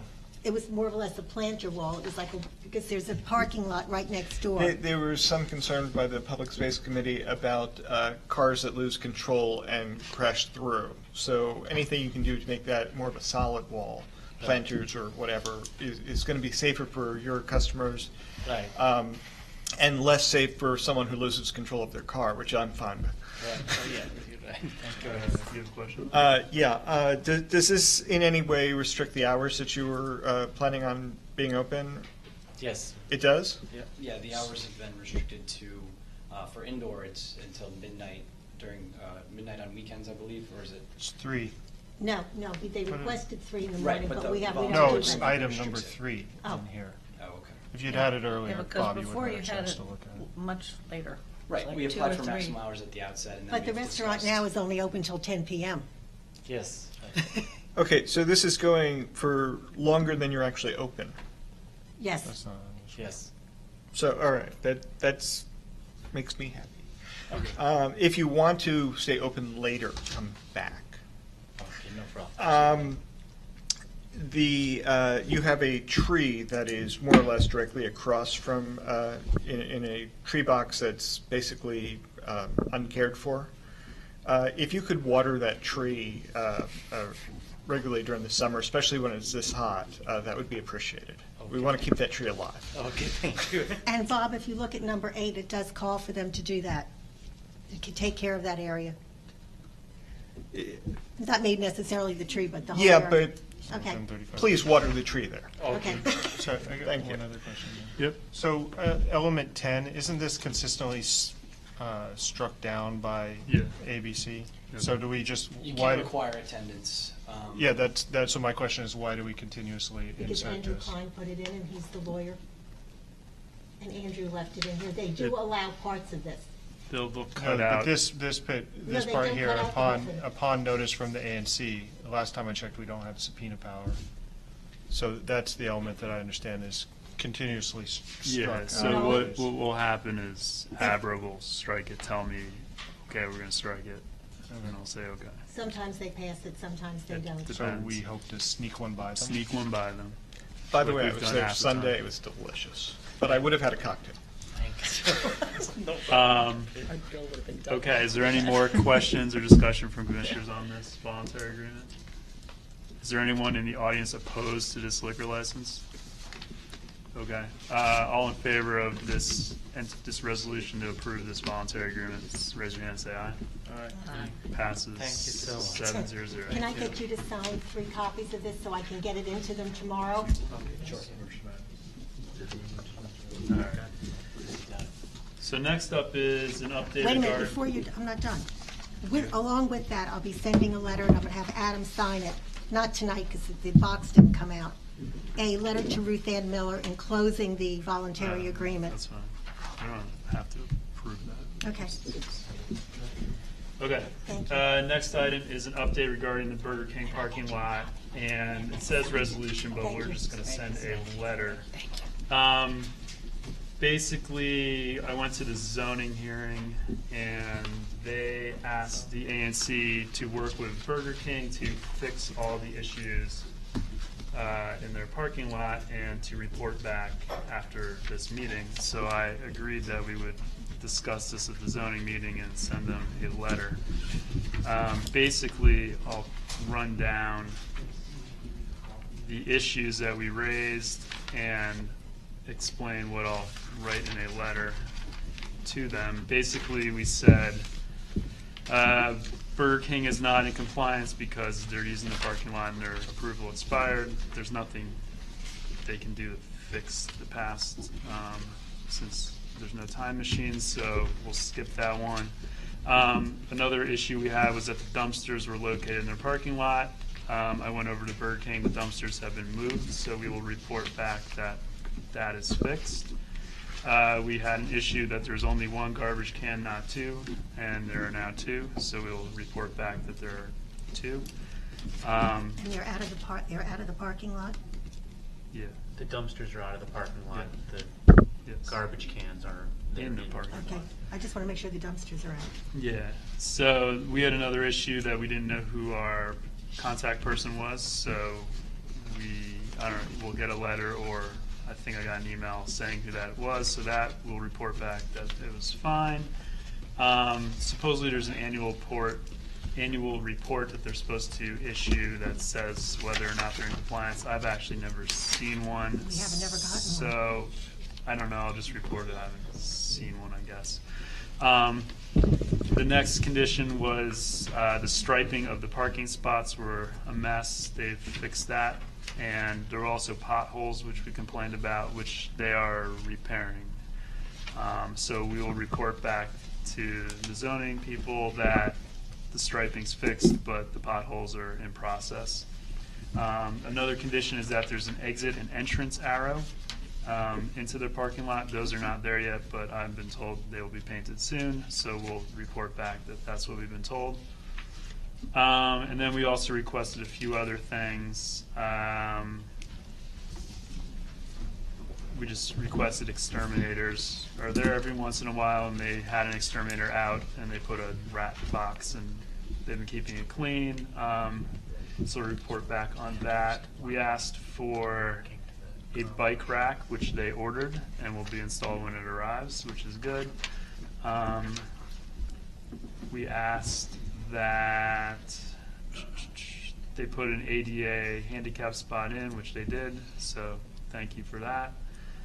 And then I think the only other issue besides the arrows going in and out of the parking lot and fixing some potholes was that the zoning commissioner was very interested in having them separate the space from the neighbor's space. So between Burger King and Zips, there's the metal divider, and they wanted a divider between the car wash and Burger King. So you came up with a creative idea of putting trees in planter boxes. I will just report back that that's what was done. And it makes sure that the cars cannot get onto the parking lot. Yeah. Okay. So I will report that to the zoning people. So I think that is the gist of the letter. We don't really need a resolution or anything, since it's just a continuation of the prior thing, but they sent their lawyer here. I don't know if you have anything else to add, but that's the gist of what I will send the letter on to update the zoning, and then I think there's a hearing the end of July. Is that when? July 17th. July 17th. So either I or Maliki will go to update them since they were very interested in having us come back. Okay, that sounds great. I actually brought the annual report, the update to the annual report, as you requested, as well as the post-hearing supplement that we submitted to the BZA yesterday, and I could give them out right now. Thank you for being flexible also on the type of bike rack. Oh, okay. Well, thank you for your suggestion. Sorry.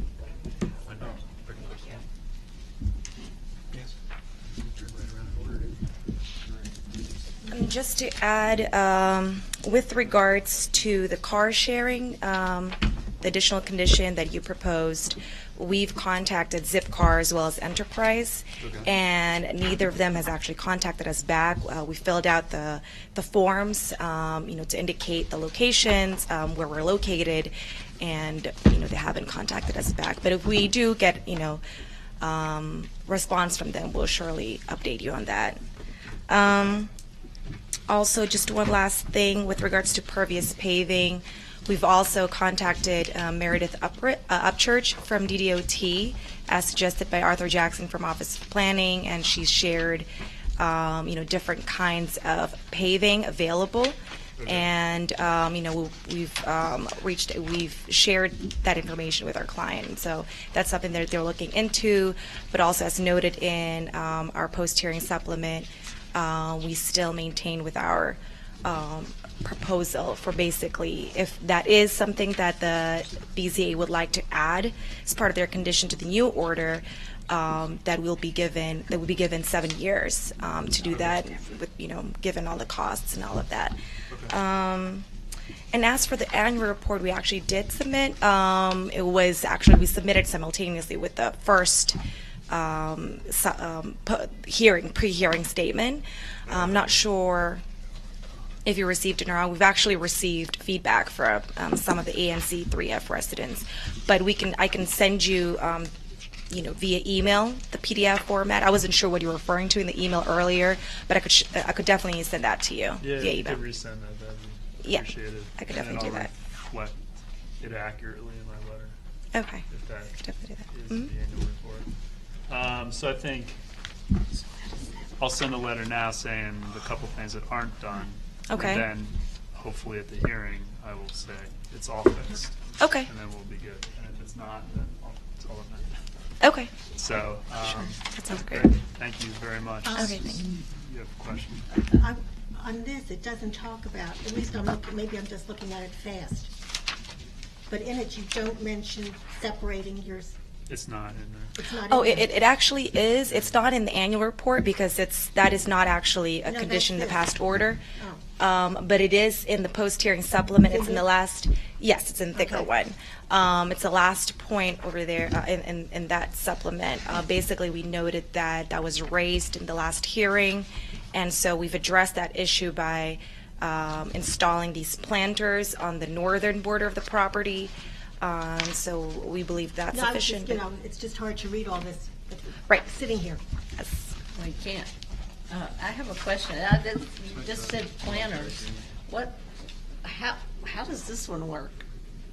You've got 3 planners, but you got one there that's keeping that car. I'm sorry. I don't understand the planners.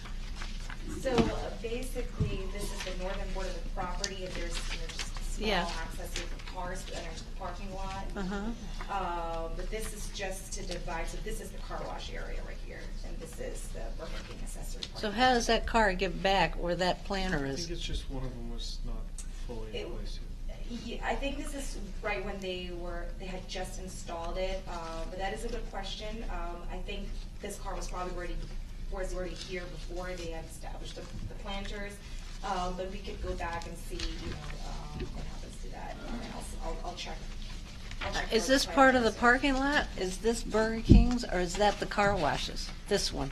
This, I believe, is part of the Car wash. So I that's think got to this be is the state, moved. yeah. That planter should be over here. No, I think there's a gap. I think they just were doing, it was on the. There is like a little gap. It's an illusion, I think. Okay.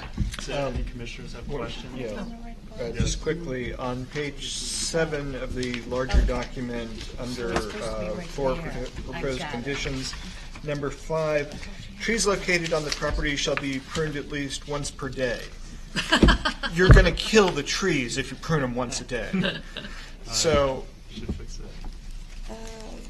page 7, section 4, proposed conditions, number 5, at the very end of that. That's great. Good. So I'd appreciate if you didn't prune them once a day.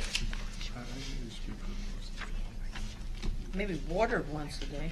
Yeah. You're going to Right, drown I it see if what you you do mean. Okay, that. yes, I apologize for that. That must have been a typo. Yes, I see what you were saying with that. Yeah, that's just too much. Like once a Yes, we year. definitely will not do that. It's Prune supposed to. seasonally. Can we say seasonally? Yeah, no, it's actually. It says It says trees are pruned at least once per year. once per year. Yes, exactly. That was. I Number was 5, just, page 2. exactly. It's actually part of the. Page 2, update of 5. Oh, okay. Yes, that's Trees right. are It is should be part of pruned the at least existing once per order. year. We It just- should be per year, not Where Per do you year. see the per day? Okay, whatever. Per year's fine. I was a little worried about once a day. Yeah, I'm sorry about Anyone else that. have a question? So that's just in response to the the existing conditions, so that we are not. I didn't think you were proposing actually any going to change be out there once a day. Mary Beth, you had a question? I do. I do have a question. So, just kind of, pulling up for a minute and looking at that whole chaos of the parking lot. Mhm. How many owners are there back there? I mean, your client is Burger King. Our client is Potomac Foods 2 Inc., and they're a tenant of the landlord is basically the owner, and we represent Potomac Foods 2 Inc., which is the tenant Okay, in so that who property. owns the Burger King? BB8. Who owns the license of that particular spot is Potomac Foods 2 Inc. Who owns the building? That would be BB&H joint venture, so the owner of the property. And where are they located? I don't have knowledge of that. I believe in somewhere in Maryland, because we don't represent them. We've been in contact with their leasing agent, because that's the the person in contact between the landlord and our client. So I don't have knowledge of that. Okay, because I tried to find them too, and I couldn't find them. Okay, I see. I'm sorry, I There was can't. something that they gave us that did have their address on it, and I don't remember what Sure, it was. one of these filings. One of the has their- filings their did have it on there. address. It had their address and phone number. Well, I mean, I got the address from the tax records, and I sent something to the address in the tax records. And it came back. But I guess, number one, I'd like to know, how do we reach the owner? I mean, I Okay. think that's pretty lame that, we've got a room full of smart people and we can't find these people, But number two is, who else owns the property back there? How many different entities are we talking about There were a in that bunch of parking them. There were a lot? bunch of them. We've got About 6 of them. 6 different people. I feel like every time, I mean, I remember, I think it was my first ANC meeting, we had something that was very similar to this, where we were dealing with, I think it was a real estate building, it was. right? And their Mid-cities. lawyers came in. Mid-cities. And it just feels so patchwork quilt. It is. I mean, is there any way that we can get all the players together and do something with that? I mean, namely FlexiPave or some kind of pervious pavement, but also some kind of a comprehensive scheme for controlling all that space. It's a mess. I mean, I'm back there all the time. And I don't think, I mean, this is, helpful. It's not harmful, I don't think. But it would just be nice to get all the players together and have a comprehensive fix. How does that happen? How do we do that? I don't know. You gotta contact them and get them in a room. Yeah. I don't know, but It would have to be a separate realistically, meeting. each one of these plots is a separate R1 zone, which is a single-family house, and it's not. I don't know if you can actually. I don't know. I mean, how would we ever get FlexiPave back there? when by we do doing, this by doing piecemeal. what we do Doing it piecemeal piecemeal. until at some point over 15 years it's all flexible. But I mean, y'all just, didn't you just repaved? Just asphalt. Right? No, we would not. Well, we haven't yet. So it was because it was not in the current. It's not in the current order, and it's also not required. And so therefore, but it was raised in the last hearing, and so we're trying to address that. And right now, given the costs and all of that, and that's something that we actually addressed at the hearing as well, we're proposing that if that condition is put in, that it would be given 7 years to do that. 7 years for flexibility. And that's actually, but that. 7 Right. years to resurface. To resurface. This is actually, I mean, we're trying to also. I mean, you just did all the markings and stuff. I don't. Because it's a I don't get completely it. different process to change it from right now we just have the all-weather paving, and what's being requested is to change it to pervious paving, and so that's a completely different process, and we've actually contacted Meredith Upchurch, and this is something that that the BZA has acknowledged that this is because of the costs, this would take time.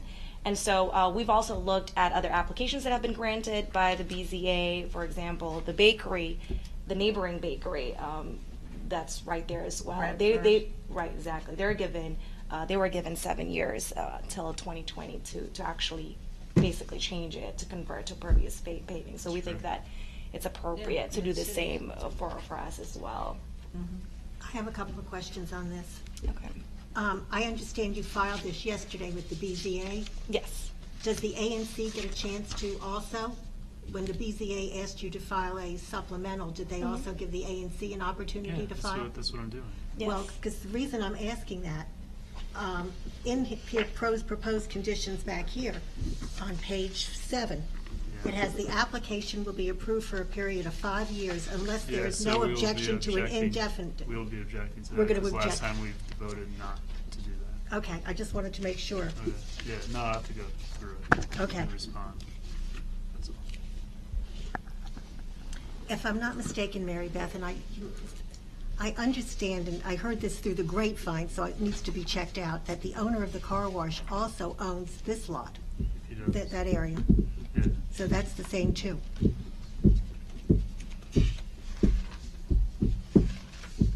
That is what they said here. They did? Okay.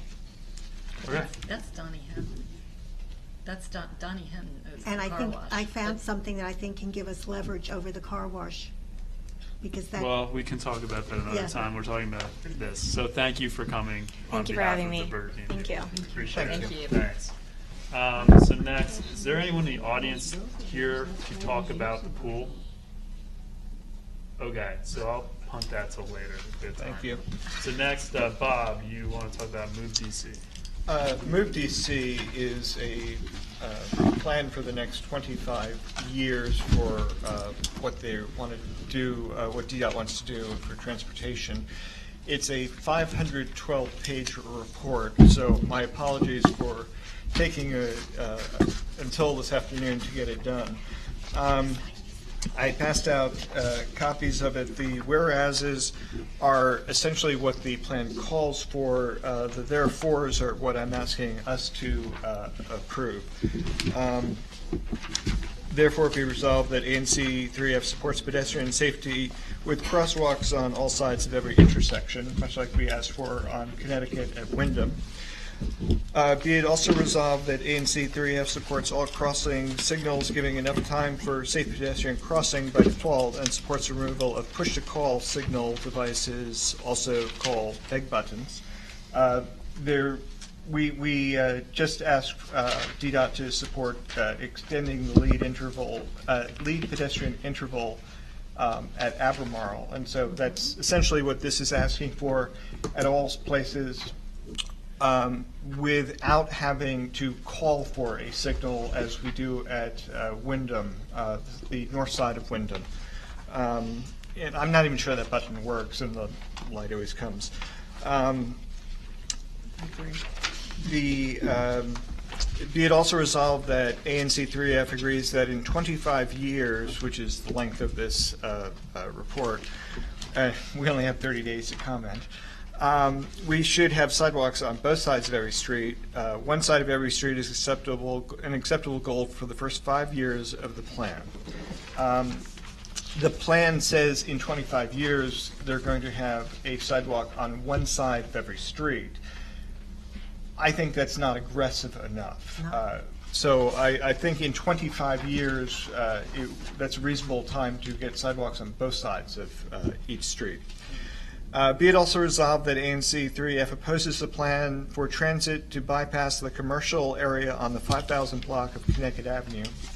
That's the Politics and Prose block. The transit plan is to have buses come across the city, up Tilden, Connecticut to Van Ness, and across Van Ness to Temleytown. And that simply bypasses all of our commercial interests in the 5,000 block, as well as most of the ones in the Van Ness area by turning before them, much like the H buses do now. Be it also resolved that ANC 3F opposes making Van Ness Street a major east-west transit route. As we've heard from the residents on Van Ness Street, they do not really want the buses to come through there. They'd like it to be a more residential street. And I think it's best to have the buses go past their commercial areas and either turn on Nebraska or continue up to Military and stay on the major routes.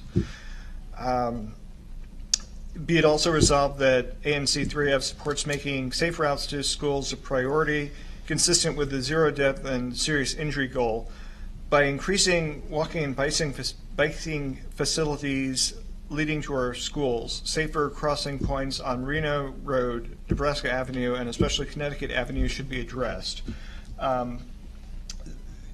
Those are difficult roads for especially kids to cross. And Manoli, I think you can speak to that since you bring your kids to school. It's not something you want them to do on their own right now. Be it also resolved that ANC 3F supports planting a tree in every empty tree box within the next 3 years. That's actually UFA's goal now, but they're not very time sensitive on that in the report, as far as I can tell. Is there any way we can get them to increase the tree boxes too? I think we should, for all of these things, we should be asking specific questions and making a specific request. There is a proposal to build a cycle track on Connecticut Avenue, which would, a protected cycle track, which would then reduce the number of lanes. Would be fantastic. I'm all for that, but that's a tier 3 out of a tier 4 or 4-tier plan. That's not going to happen for 15 to 20 years. So I really don't want to get into that tonight. I'd like to see them move that up. It's not in this plan. I understand. I agree with you on that, but I think that sort of proposal requires a more warning and more notice to the community before we get into that. But in 15 to 20 years, we'd be looking at the engineering plans and the DDOT presentation. It's not something that's happening in the near term. Be it also resolved that ANC 3F supports a bike lane through the length, along the length of Reno Road instead of leaving a gap of several blocks. Specifically, there is a gap in the plan on Reno Road, and again, this isn't something they're going to be doing anytime soon, between, is it Albemarle and a Military Road? Yeah, it's where two lanes. Is that what it is? Yeah, something like that. It's just a big gap if you look at the map, and the map I included with the commissioner's copies. I think that they should extend that route throughout. Be it also resolved that ANC 3F supports adding bike lockers at the Van Ness Metro Station, as many other metro stations have done. We're just skipped there, and it's a good way of having secure bike parking for people who want to commute by metro and that last mile by bike. If they were to make an arrangement through UDC to use the garage there, that'd be fine, but there ought to be some way of having secure bike parking. Be it also resolved that ANC 3F opposes a bicycle trail through Soapstone Valley. The proposed trail is through a natural wooded area. Looking on the map, the west end of Soapstone Valley does not connect with Rock Creek in terms of woods, but in fact it does. That's something that Mary Beth and I have walked through, and it's no place for a bike trail. Sorry, what, did somebody propose that? That's in the 512 pages. I am not kidding. Bob, I want to thank you for taking those 512 pages and narrowing it down to this. Yeah. It's a proposed bike trail that would actually run through the wooded area. Oh, that's terrible. Yeah, it's terrible. So all these things are things that, in one way or another, we've supported in the past.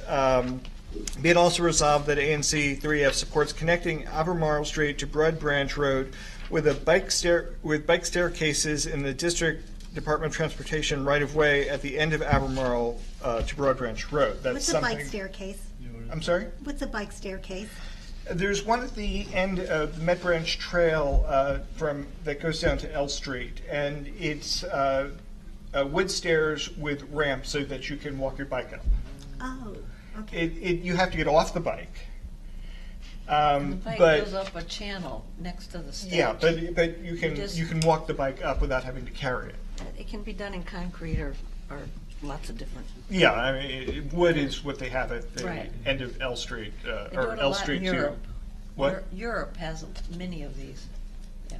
It's there's a big elevation difference between the top of Albemarle and Broad Branch, but having a way of bringing the bikes through there makes a lot more sense than going through the wooded area, and that's something that Mary Beth and I have looked at and strongly support. Again, not this year, but it's eventually. It also resolved that ANC 3F supports DDOT continuing to refine the plan and involving the ANC as changes are made in our area. Basically, they want to redo this every 5 years, but all the engineering plans, every specific change, it would be nice if they came to us. They can't compel them, of course, but it'd be nice if they did. Be it also resolved that Commissioners Bob Summerskill and Adam Tope may represent the ANC on this issue. The first part is really just what's in the plan, so I'm not really going to read through all the whereases, but it's basically what we've talked about and what I've responded to here. Is there a second? I'll second it. All right, second by Karen. Is there questions or discussion from commissioners, starting with? No. Thanks, Commissioner Summersgill, for wading through it. I've been able to spend a little bit of time with the plan, but not anywhere near to the level of detail you have, so I do appreciate you taking the It was time exhausting, frankly. and crafting this resolution. I agree, but I have a question. I have two questions. Looking at the map, I don't understand your one about poses the bike trail through Soapstone Valley. It looks like it's going up Broad Branch. Okay, there's a little green dotted line Yeah, I see that, bike trail. that runs from Linnean to, Okay. that is That's the Soapstone. described. It says, Is the that- green line, the isn't green that dotted along line is described as Audubon trail. Trail. And the red is the bicycle lane. But they have in other places, they have other ways of describing footpaths, which is not what this is. If this, and it does connect bike lanes together. The text in there, and I don't know where, at this point. I think it's in the bicycle section actually describes that as a The as a green connection. line is a bicycle trail. Yes, not that's just how a they describe trail. it. A trail for a bicycle. I mean, it would be mixed use. I mean, pedestrians could use it too, but I don't think it's appropriate to have bicycles go through there. I agree. Okay, I just have a question on the map. It looks like they put Wisconsin to have the high-capacity transit. Yes. So they're taking that off of Connecticut and putting in the cycle lane? Is that the theory? 25 years from now. That's what I'm asking. Because right now Connecticut it's the high Avenue, volume. Connecticut Avenue remains high volume for vehicles and freight, but not for transit. So buses. Buses. We're only talking about buses here. Okay. And none of it would be dedicated bus lanes, as Okay. they're talking about in 16th Street. I believe that there's a section of Wisconsin where they're actually proposing that. Yes, there is. There is. Dedicated space. It's the squarish blocks. Right, it goes quite, well, it's right on the other side of Cleveland Park. Garfield to Tenleytown, Yeah. it looks like. Mm-hmm. I would really prefer them not to take the buses across Van Ness there, but rather go up to Nebraska, which is a truck. It's an arterial. And it's an arterial. I think they call it a minor arterial. Minor as opposed arterial. to, Connecticut, which is a major arterial. Major. Either go down Nebraska back to Tenleytown or go up to Military Road and around. There's a considerable transit capacity on Military as they plan here. But it'd be nice if the buses did not pass our commercial area and did not go through did not bypass the commercial areas and did not go through the more residential areas. So what's the alternative for Van Ness? I mean, that's pretty far up to go, because I know they talked about this a lot, to go up to Military. I mean, that's, one of the problems is there's not a easy access through our ANC other than Van Ness. Well, they can continue up to Nebraska, which is into our commercial area. Otherwise, the buses are bypassing that, and I don't think the buses should bypass the commercial areas.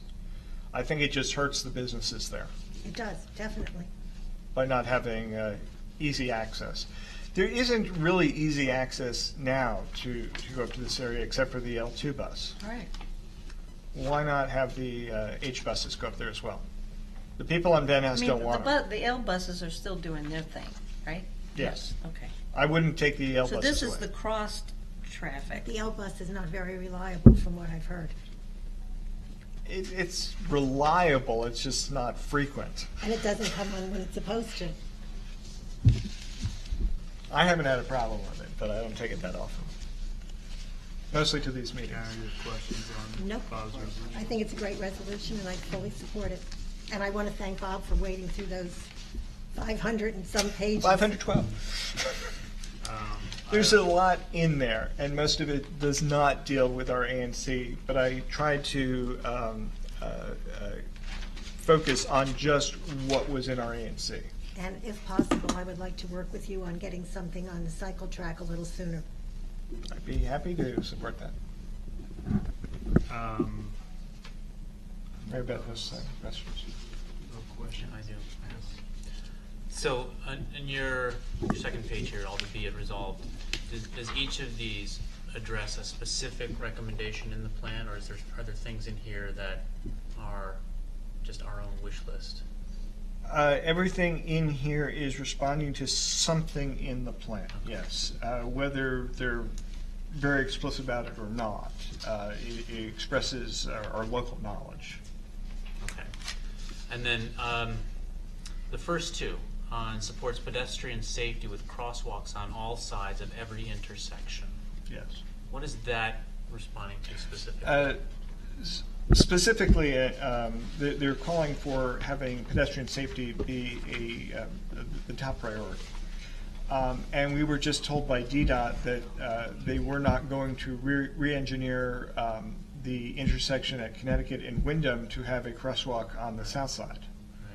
And I think they should if they're concerned about pedestrian safety. I mean, one of the reasons they said they didn't want to put a crosswalk in is because they didn't have ADA compliant ramps. So build them. But They are looking at that, by the way. And there is some Making question it. about, we got this presentation on the unmarked crossings on Connecticut, and there is some debate. Well, there is a light, so it wouldn't be unmarked. Right, but what at this- Wyndham? this At says- Wyndham. Oh, at Wyndham. Because there is a Yeah, crosswalk Wyndham. on the north You're side. not- You're thinking Appleton. That's what I was Appleton thinking. is a Yeah, little. you're thinking Appleton, and they are studying those. They're studying all, George Brennan is studying all the unmarked, unsignaled crosswalks. And we have, Unsignaled are actually, the studies have shown it's a little more dangerous to have crosswalks, or painted crosswalks at unsignalized. correct, that's what they're finding. Right, but this Yes, seems to read that's like correct. we're calling for crosswalks at every intersection, whether there's a signal or not. I think that's Let's change that to signal. So I should say crosswalks. every on signaled intersection. Every signaled intersection, yeah. Thank you. Crosswalks on all sides of the Crosswalks on all sides. That's a Yeah, really that- good catch, that- thank you. That is, yeah.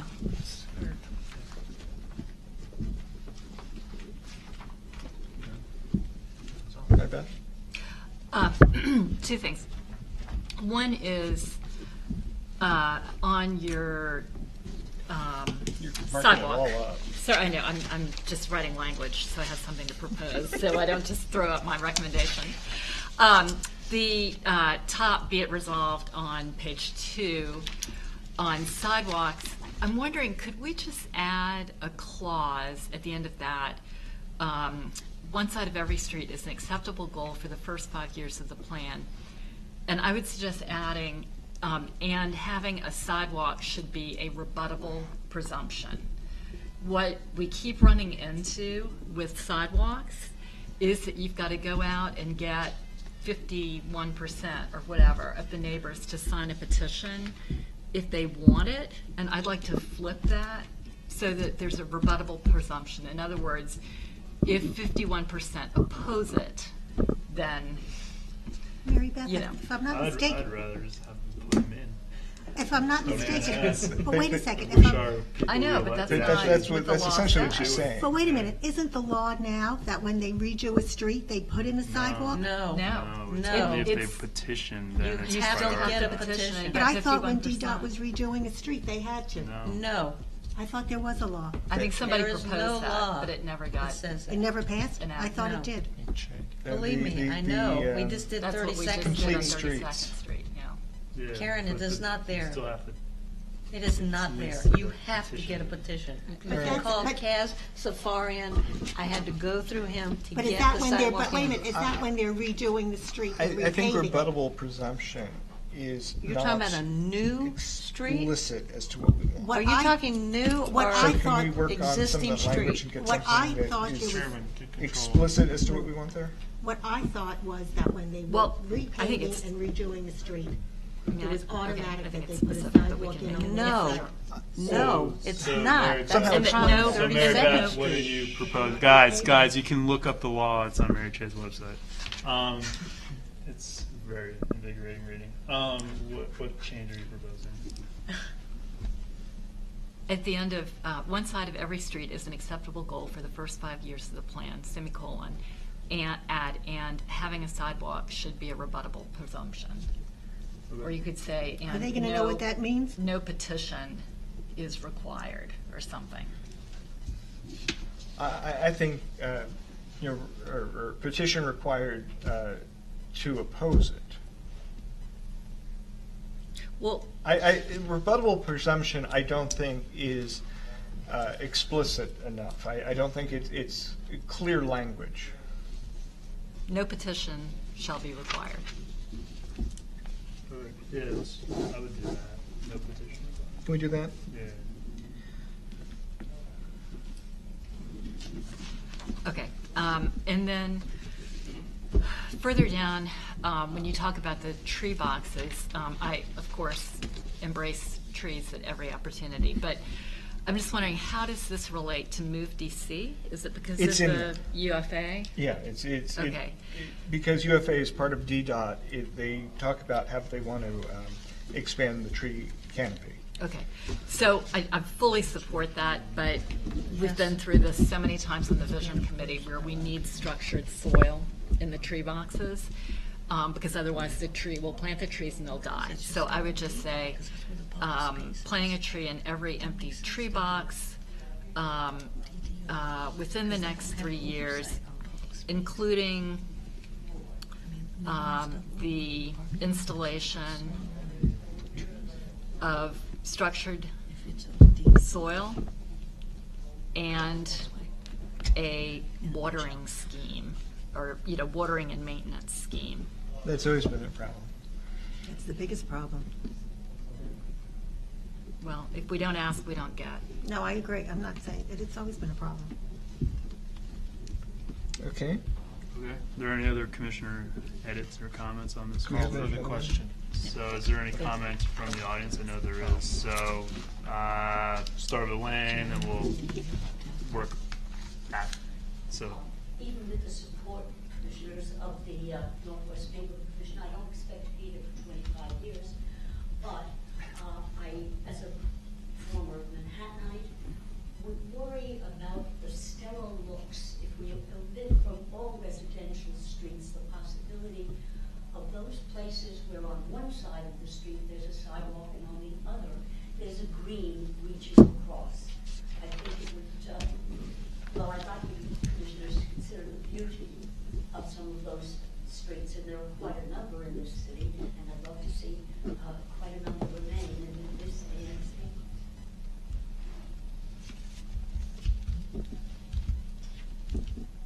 Safety, I find, even though I don't walk that well, I manage with sidewalks that are on one side only.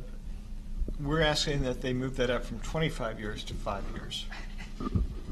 That they have a sidewalk on one side. Yeah, and I'd like to see that even in 25 years, we should still have one side with sidewalks and the other side with greenery. That connect us. I think no, that, I think I know like your block is like that, Yes. but I think I don't know. I think there's ways to do it to protect the greenery at the same time. Not It's always. just, but not always, and maybe there's situations in where 25 years. I don't Bob, know. I don't know. could this just be changed to say on sidewalks that have heavy pedestrian use, which would leave some of the outlying neighborhoods? Well, if they don't have heavy pedestrian use, it may be because they don't have sidewalks. No, not necessarily. I think there's some areas going down into the park and stuff. 32nd Street is a perfect example. That's like the. When it's heavy and we still There's don't no have- evidence of cars needing to get across or go across the river because there's no bridge there. No, I'm just saying, I can understand where you're coming from, and I think a lot of neighbors feel that way because they've landscaped that portion of their property and it looks pretty. But they don't own it. But they're And not in, right. and They in don't own it. 25 years, Our city's changing. we can move or past that. But in the next 5 years, That's our. I think we should have at least on one side. I agree on the one side, but I'd like to see us find a better way of doing sidewalks on both sides and maybe limiting it to certain streets or something. Good luck. Where there's some land that's, big How estates and about whatever. how about we just drop the 25 years and sidewalks on both sides and just talk about moving up the one side in 5 years instead That's of fine. 25. That will be fine, in dropping that. And keeping the no petition shall be required. Right. Yeah. So ANC 3 agrees that one side of every street is That a sidewalk. a sidewalk on one side of every street is an acceptable goal. For the first 5 years. A sidewalk on one side of every street is an acceptable goal for the first 5 years of the plan. But And no petition should be But that early. should be done sooner than 25.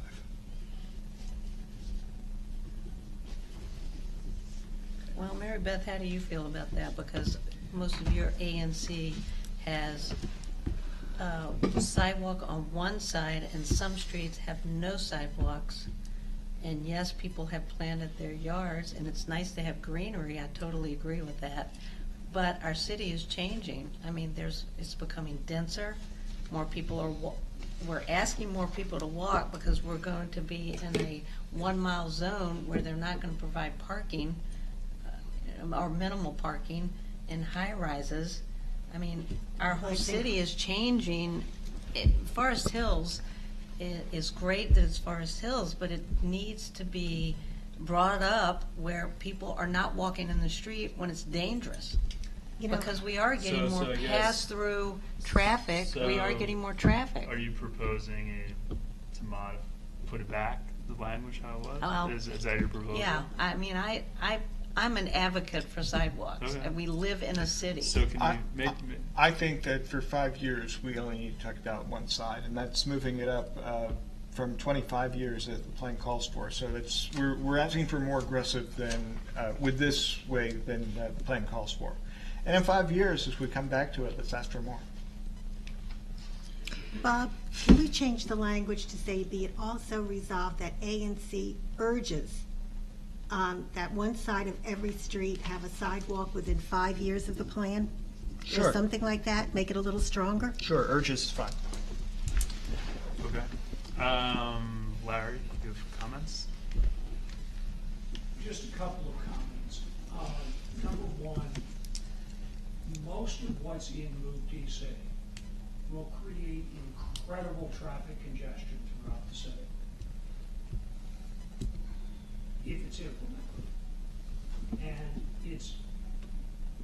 I won't be here to see it. I don't expect to live that long, but business entities will move out of the city that has toll gates and barriers to entry. And whether the barrier is official or unofficial, and nobody knows this for sure, but I just can't imagine people with all the options in the suburbs. I can't really imagine people commuting in. But since it's not a part of this resolution, I just wanted to have it on the record that at least one person in the audience had some concerns. Now, with that said, out of what's been discussed tonight, I wonder whether you would want to consider asking somehow, whether it's DDOT or whoever it is, to consider retiming the signals on Connecticut Avenue so that they operate much more like the ones in New York, where 10 blocks at a time turn, they all go red, and they all go green. The cross streets all get the same amount of time. That would allow much wider, most of the cross problem in our ANC is east-west. So we're going to cross Connecticut Avenue, we're going to cross Reno Road. And right now, we have short lights, in some places longer lights than others. You back up the traffic going on the north-south arterials, and you choke the people and the cars trying to go across. Logically, if we changed it to everything changed at the same time, and perhaps reduced or barred some of the left turns, and went more to a jug handle type situation like New Jersey, you'd have much greater traffic throughput, and you'd accommodate the people trying to cross the streets. I think that's for another discussion, though, not this resolution.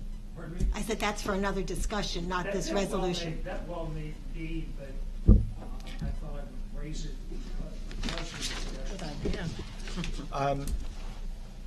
One of the problems raised in that we're getting a net of 1,100 people a month moving into DC. They project through the Office of Planning 170,000 people moving in by 2040 and 200,000 jobs being created in D.C. There are no plans in our ANC that would create any kind of tolls or other blocking traffic from moving through. But if we don't deal with moving people away or giving people options so that they don't have to drive, we're going to be in a situation of complete gridlock. Let me, if I can, respond. Number one, I went to the Move DC. I went to a number of the Move DC meetings, and there were several things that were striking about the meetings in general. The first one is that there were absolutely no pro-vehicle people on the Move DC committee, very carefully selected. There were at least three paid smart growthers. There was the chairman of the Bicycle Commission. There was the gentleman who said, well, it's no problem riding a bike. In fact, I can get downtown faster in rush hour from Chevy Chase Circle to downtown by bike than car. Of course, I don't stop for any of the red lights. Okay. You should have a conversation with them. But leaving aside that the plan that was produced could have been predicted long in advance, and in fact, a number of people did. In reality, I also attended the meeting where the head of planning spoke, and I don't have my notes, but I'd be happy to get them and share them with you, and you could ask for the presentation. All the numbers in that they're out of the sky numbers. They make assumptions that fly in the face of every reality in almost every city other than for a very short term. Now, it well may be that we will need to have, that we'll have 200,000 more jobs and hundreds of whatever it is, thousands more people, and it well may not be. And I agree with you that we need to provide more alternatives to cars. No question about that. But there is a difference between the affirmative goal of providing more alternatives to cars and the negative goal of punishing cars. There's no, vehicles are actually the largest part of the plan, and there's no punishing of cars. The cars would maintain the largest percentage of the roadways. 7% of the roadway in the city, which is what the plan calls for. Then you have an enormous amount of roadway. You still have 7% less. You are choking vehicle capacity, etc. Yes, and we're moving more people into transit. You're moving more people into transit. I call for the question. Transit. Is there, yeah, there's no call. Question. You know what? We still have a long agenda. I'd like to call the question on this. Well, anyway, does anyone else have comments? Anyone else in the audience have comments on this at all? Okay. At this point, let's vote on this resolution. All in favor, say aye. Aye. Aye. All opposed? Abstain? One. Me. Who abstained? Sally. Because I can't. Okay, next up, Red first, I'll turn it over to you to make your resolution or motion, and then we'll discuss it in a second. Okay. As we discussed 2 months ago, Red First had intention to come back to public space and amend its cafe plan to add umbrellas, sunshade umbrellas, and then some sort of what they were calling living screen to define the border between the cafe and the car wash next door. They have prepared their plans to do that, and so what I have submitted here is a resolution expressing this commission's support for those modifications to add a sunshade, two sunshade umbrellas, and the living screen, which is a trellis 5.5 feet high along the southern edge of the cafe. Now, It says 9 feet high. they're asking for a variance on the height restriction up to 9 feet high, but the trellis that they want to put in, as you see in the plan here, is only 5.5 feet high. But you have here also supports the requested height variance and installation of the trellis up to 9 feet. Up to 9, that's the height variance. Okay. So we could change that to 5.5 feet high, since that's what's in the plan, but their request also is for a variance up to 9 feet high. See, I haven't seen the thing. It says here in the third whereas, an exterior trellis along the southern edge of the cafe measuring 5.5 feet high by 15 wide with the requested height variance for the trellis of up to 9 feet high. Now, the reason they say that they've done that is just, better safe than sorry.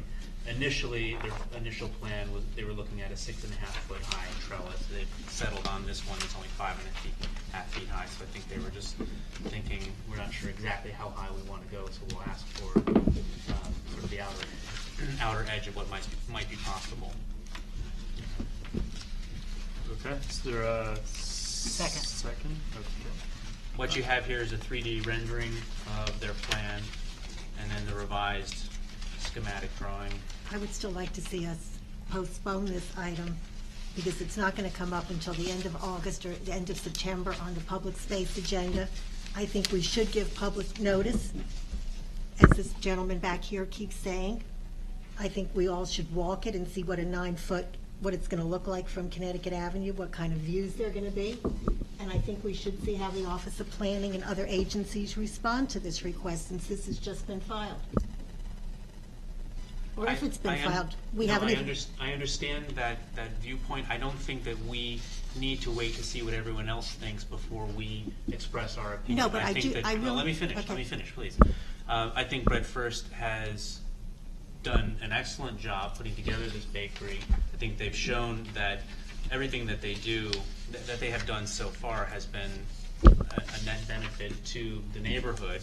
And I don't need to wait to see what other agencies think of this. If the agencies come back and say, sorry, you can't do that, you're out of compliance with X, Y, and Z, then of course they're not going to do it. But I don't need to wait to hear what other agencies think No, of this. but I do believe that we should be giving public notice on our agenda, on the listserv, to the residents, and I think people should have a right to come here and weigh in whether they pro, con, how they feel. Well, that's a fair point, though I do point out that we haven't done that for any of our resolutions. That's not, none of the resolutions tonight Except for got that. Manoli. That's Except not for true. Manoli did Manoli's. it. Manoli did. Yeah, but That's yours true. didn't bother No, wait a me. minute, wait a minute. Signing. But on the agenda that went out, that Adam sent out on all the listservs, it did say possible consideration of a liquor license for Linguist, however you pronounce it. That was on all of the draft How do you agendas. pronounce that? Lolligurits. Yeah, that's true. How did you but- pronounce it? but Well, no, I mean, I How do you think at pronounce this it? point, we've voted to How do you add us pronounce to it. There you go. Okay. So I mean, look, we've approved it on the agenda. We now have a motion with a second. So there's a live motion. I personally think that anyone who is paying attention to the last public space application knows these plans, Right. generally I speaking, agree. and I've heard nothing but positive things of why do I have to look at the car wash, where's the umbrellas, blah, blah, blah. So I see no issue whatsoever with this. Okay. That's my personal view. Yeah, I agree. I'm sure you said it more articulately than I would have, but I agree with Adam and Maliki on that. And I would also say that I had lunch at Bread First 3 times last week. Mark is going to get tired of seeing me. You eat out a lot. But anyway, I sat right there, and I can tell you that he Could've used an needs umbrella. that screening because not only are the cars driving, I mean, that's the car wash right on the other side of that screen, and there's a smell from the soap or whatever The that they chemicals. use. And so I'm going to say I think he needs more than 5'6". This is not relevant to the motion, I realize, but I would just say, I really hope he's going to be able to get some dense greenery in here because that's a problem. He needs the coverage. So I support it. So you support the variance up to 9 feet? I do. even if it is Yes, I do. necessary. I agree with Adam, and I agree with Mary Beth, and I'd like to even say, I haven't eaten there as much as you have, but people have brought up interesting things to me about making the sidewalk level or doing a, like, The platform. a platform or something. Have they considered that, Malachi, at all? I would have to go back to public space again. They haven't talked to me about that, and then that becomes an ADA issue, because you have to have it accessible. Right, but I mean, quite a few, Bucks has it, a Yeah. lot of people, as a matter of fact, that would in have your to- place would like to. I don't think that's a priority Okay. right now. Is he gonna come back with that? Because I do think it's important. It's not very pleasant to sit on the angle of any of these cafes. So that's why people are putting platforms in. And they're supposed to be removed within 48 hours, 24 hours, so But you just can't. can't, Sally, you just can't put it in. And he would have to do new drawings. It has to go back to public space. Yes, I know, but I asked the And question. you need a have they handicap considered- ramp, but that's the issue. I thought don't about think it in I don't detail think he has based the on what room to I've do the talked to. handicap ramp and stuff. And I guess if he wants to, we'll figure it out at that point. I think a modification of that extent, it would almost certainly have to go back to public space. He does. And Yeah. come back to us. Well, he But- needs to consider it. Yeah. Yeah. Okay, is there any more comments on the resolution from commissioners? Anyone in the audience have any thoughts? Negative? Okay. So let's vote on this resolution. All in favor, raise your hand, say aye. Aye. All opposed? Abstain? Okay, just one opposed. 610. 610, Karen Perry opposed. All right, so the pool, I'm going to skip till July since no one's in the audience to speak on it and no one emailed me on it. I think we should do it. Think we should do it? Yeah. Where would you do what? Oh, no, so, okay, so this resolution with Carol, let's talk about it for 2 minutes. I think we actually do it quick. It's not anything specific on location. Generally speaking, Mary Che and others have thought that Ward 3 should have an outdoor pool.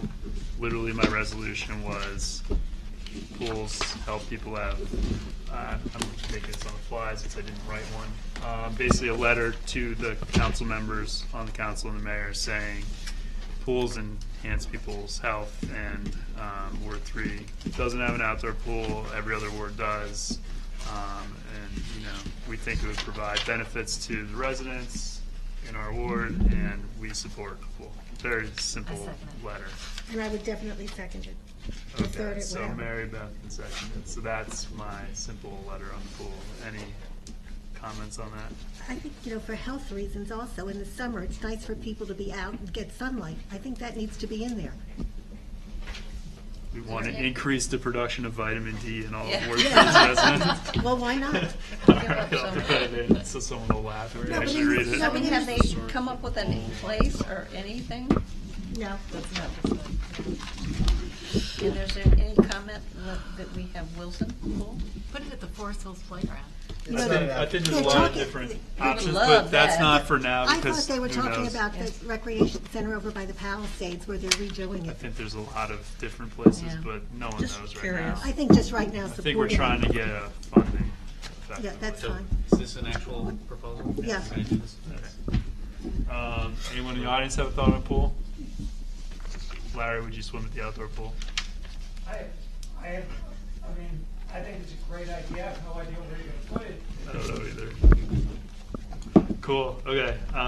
Let's vote on it. All in favor Aye. of sending this letter? Aye. All opposed? Abstained? All right. Passes 7-0-0. All right. Last but not least, Bob, do you have a financial update? No, I don't. So Okay. it's going to be a letter that you're sending. Yes, I'm going to send a letter. And lastly, minutes. There was emails. So I'll make a motion to approve the minutes. Is there a second, or I have- people want to discuss more? I have Well, one I have- edit. I have a couple of changes, but I So can is there a just give second to the motion? a second. All right, so let's just start down the line with edits. Manola, do you have any edits to the minutes? On the Forest Hills Playground renovation, the name of the company is CADCon Corporation, all capital letters, KADCON. Right, Sally. KADCON. Yeah, operation. Okay. No construction. Okay. Oh, sorry, construction is scheduled, that's fine. And then the other is, I just can't remember, I definitely did commend Something. the I'll Park go- Service. If you could look that up, I'll go I back would and look that appreciate up. that. Where was that? It's on, after The Tara number Morrison, 4. Number 4. It's the end of number 4. Yeah, okay. I'll look that up again. Okay. Karen, do you have edits? I do. I have one in Friends of Forest Hills Playground on the last page. If I'm not mistaken, and I went back and looked, Commissioner Tope introduced a motion to authorize himself on behalf of the commission to investigate and escalate this issue and report back to the commission. It was not said that he would seek a formal ruling from the DC Auditor or Attorney General. Yeah, Mary Beth, I thought specifically asked for that. Yeah. We asked for a ruling so that we don't have to But go I through don't think this that's what again. passed. I don't think that's what passed in when we voted. It might have been discussed, but it was not in the, it's not on the tape that way. It was just that he investigate and escalate the issue. My memory is the same as Commissioner Perry's, for what that's worth. My understanding of escalate was to seek a formal assessment. That might have been your understanding, but that's That not was what we correct. voted on. Yeah, that was the discussion. That's not what the tape shows that we voted on. I mean, why do you escalate? For fun? No, but to I mean, escalate could be anything. seriously? It can be taking it to the city council. It can be taking it anywhere. The discussion was specifically on following up with the auditor. I'm and the just saying Attorney that our General. minutes should reflect what we actually voted on, and that was not part of the motion. How about we just delete and seek a formal ruling? So we just escalate the issue to the DC Auditor or Attorney General, and then whatever that About vague for language resolution. means, whether that is a formal something or not. Okay, I have a motion that that Chairman Tope escalate this issue by addressing it with the auditor and the Attorney General. Well, if you're going to do that now. Now. But we're only talking about the minutes. Well, I'm okay. Well, so I'm called for the question on the minutes. I support what the edit is, and call for vote A new on the motion. minutes. You're talking about a And new I'm motion. interested in a new motion. Let's have the vote on the minutes. Okay, so we're going to end just so I get it straight, we're going to end the minutes with introduced a motion to authorize himself on behalf of the commission to investigate and escalate this issue and report back to the commission. That's where we're doing the No, minutes. from the That's fine. DC Auditor Whatever and you No, wanted to say. That's not what the All right, we'll motion just was, pass. Sal. So here, look. And then he's doing a new Okay, motion. let's make this to be confirmed. I will check my notes because I was taking pretty careful notes, and we'll compare it with. And we'll look at the I'll tape. look at the tape. We have the tape. Yeah. You can download it. I just haven't had a chance to this. So I will investigate this, and I'll report back to everyone on this and whether or not Sally actually likes Massachusetts hats. Yeah, it's just the video, right? Okay. And then Sorry. you can fill in with. I'll send it around to everyone. So That's fine. we all We'll agree. reapprove. Okay. Any other edits? I'm not the preservation commissioner, but other than that, Okay. I don't think there's any objection to that. Yeah, I mean, wait a second, this says Preservation Commissioner Summerskill. That Yeah, was we're just a- striking yeah, the we word got that. preservation. That was a That's pretty awesome. historic preservation. Historic Any But other edits? Just a commission. Any other edits? Can we Okay. talk about the website? No, we can vote on this. Oh, I All in forgot. favor of these minutes, say aye. Aye. Anyone opposed? With the changes possible. We're voting on I contingent on the changes. contingent on the changes. Yeah. Fine, we'll revote this one then. Okay. Anyone abstaining? Passes. With that, I will make. So I have a motion that the definition of escalate in the May minutes be understood to be taking it up with the DC Auditor and the Attorney General. Yeah, Or with the I think Attorney General. that's what it says with the edit. I thought the discussion we just had We was just that ended it. that We ended it. it didn't. It did, we ended it. Her argument is, the argument that Commissioner Perry was making is that you just escalated. And report back to the commission. That's So I don't where- want to that's where we prolong the left it meeting, off. but I want the answer from the auditor and the You want Attorney a General. formal ruling? Yeah, I want an answer We just too. deleted formal ruling, and we'll just leave it vague of answer, whatever comes from the estimate. I like the vagueness of. The Okay, vagueness. fine. So you withdraw your motion? I withdraw my motion. That's Thank what we- you. Okay. New website will be up this weekend once I fix I it. would like an update, though. I don't have an update, so. Is there any way, and I have to be honest, I looked at the website, and it's Yeah. nothing like what Claudia did for the Ward 3 Dems, So or whatever. let's Okay. adjourn it. So anyway, motion to adjourn. Adjourn. Second. Financial report, okay. Nobody said We don't have. All in favor of adjourning? It was late enough. All right. All right. So we can't look at the, talk about the website? We can talk about it now. I just think it's awful. Okay. I agree. And I I don't. don't know what to tell you. I think for the